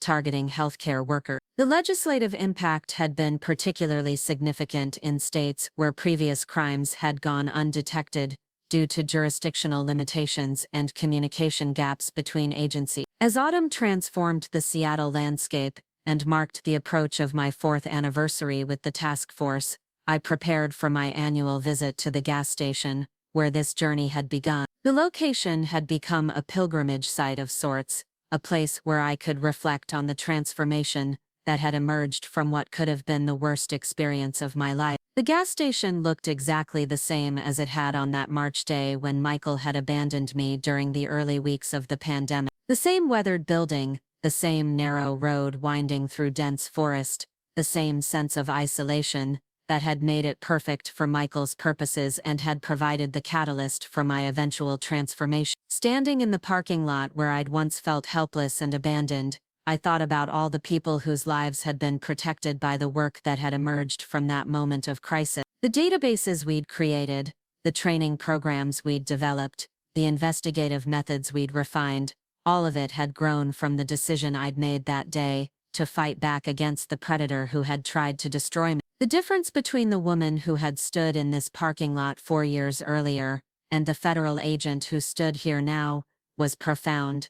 But the transformation hadn't involved abandoning the qualities that had made me vulnerable to Michael's manipulation. Instead, it had required learning to protect and channel those qualities more effectively while developing the analytical skills and institutional support necessary to fight back against sophisticated criminal threats. The work would continue long after my personal involvement ended. The task force had become a permanent component of federal law enforcement operations, and the methods we'd developed would be refined and adapted by future generations of investigators who understood that protecting people who dedicated their lives to helping others was a national security priority. Driving back to Seattle as the sun set over the Pacific Northwest landscape, I thought about all the healthcare workers, teachers, and social workers who would sleep safely that night because they were protected by early warning systems, investigation protocols, and support networks that existed because a woman had refused to accept victimization at a remote gas station during a global pandemic. Michael Rivera remained in federal prison, serving a life sentence without possibility of parole. According to the quarterly reports I received from the Bureau of Prisons, he had shown no signs of remorse for his crimes and had made no attempt to provide information about other criminal networks that might still be operating. His lack of cooperation had prevented him from receiving any reduction in his sentence and had ensured that he would spend the remainder of his life in federal custody. Blake Thompson had been more cooperative with ongoing investigations and had provided information that led to additional prosecutions in several states. His sentence had been reduced to 35 years in exchange for his continued cooperation, but federal prosecutors had made it clear that he would serve at least 25 years before becoming eligible for parole. The criminal network they had been part of continued to face prosecutions as new evidence emerged and additional victims came forward. The ripple effects of their convictions had led to investigations in 12 states and had resulted in over 60 additional prosecutions for related crimes. But the most significant impact of their downfall had been the creation of systematic protections for future potential victims. The task force had grown into a national program that coordinated threat assessment and protection services across multiple federal agencies, and the methods we'd developed were being adapted for protecting vulnerable populations beyond healthcare workers. Sometimes the greatest victories come not from avoiding danger, but from transforming the experience of facing danger into systematic protection for others who might face similar threats. Michael had tried to use my professional dedication and personal loyalty as weapons against me, never considering that these same qualities would ultimately make me the architect of his complete downfall and the protector of countless people he might otherwise have victimized. The gas station where he'd abandoned me had become the birthplace of a federal law enforcement program that had already saved dozens of lives and would continue protecting vulnerable people for decades to come. His attempt to destroy me had instead created exactly the kind of systematic opposition that criminals like him should fear most: informed, resourceful, and absolutely committed to ensuring that predators could never again exploit the dedication of people who chose to spend their lives helping others. Up next, you've got 2 more standout stories right on your screen. If this one hit the mark, you won't want to pass these up. Just click and check them out.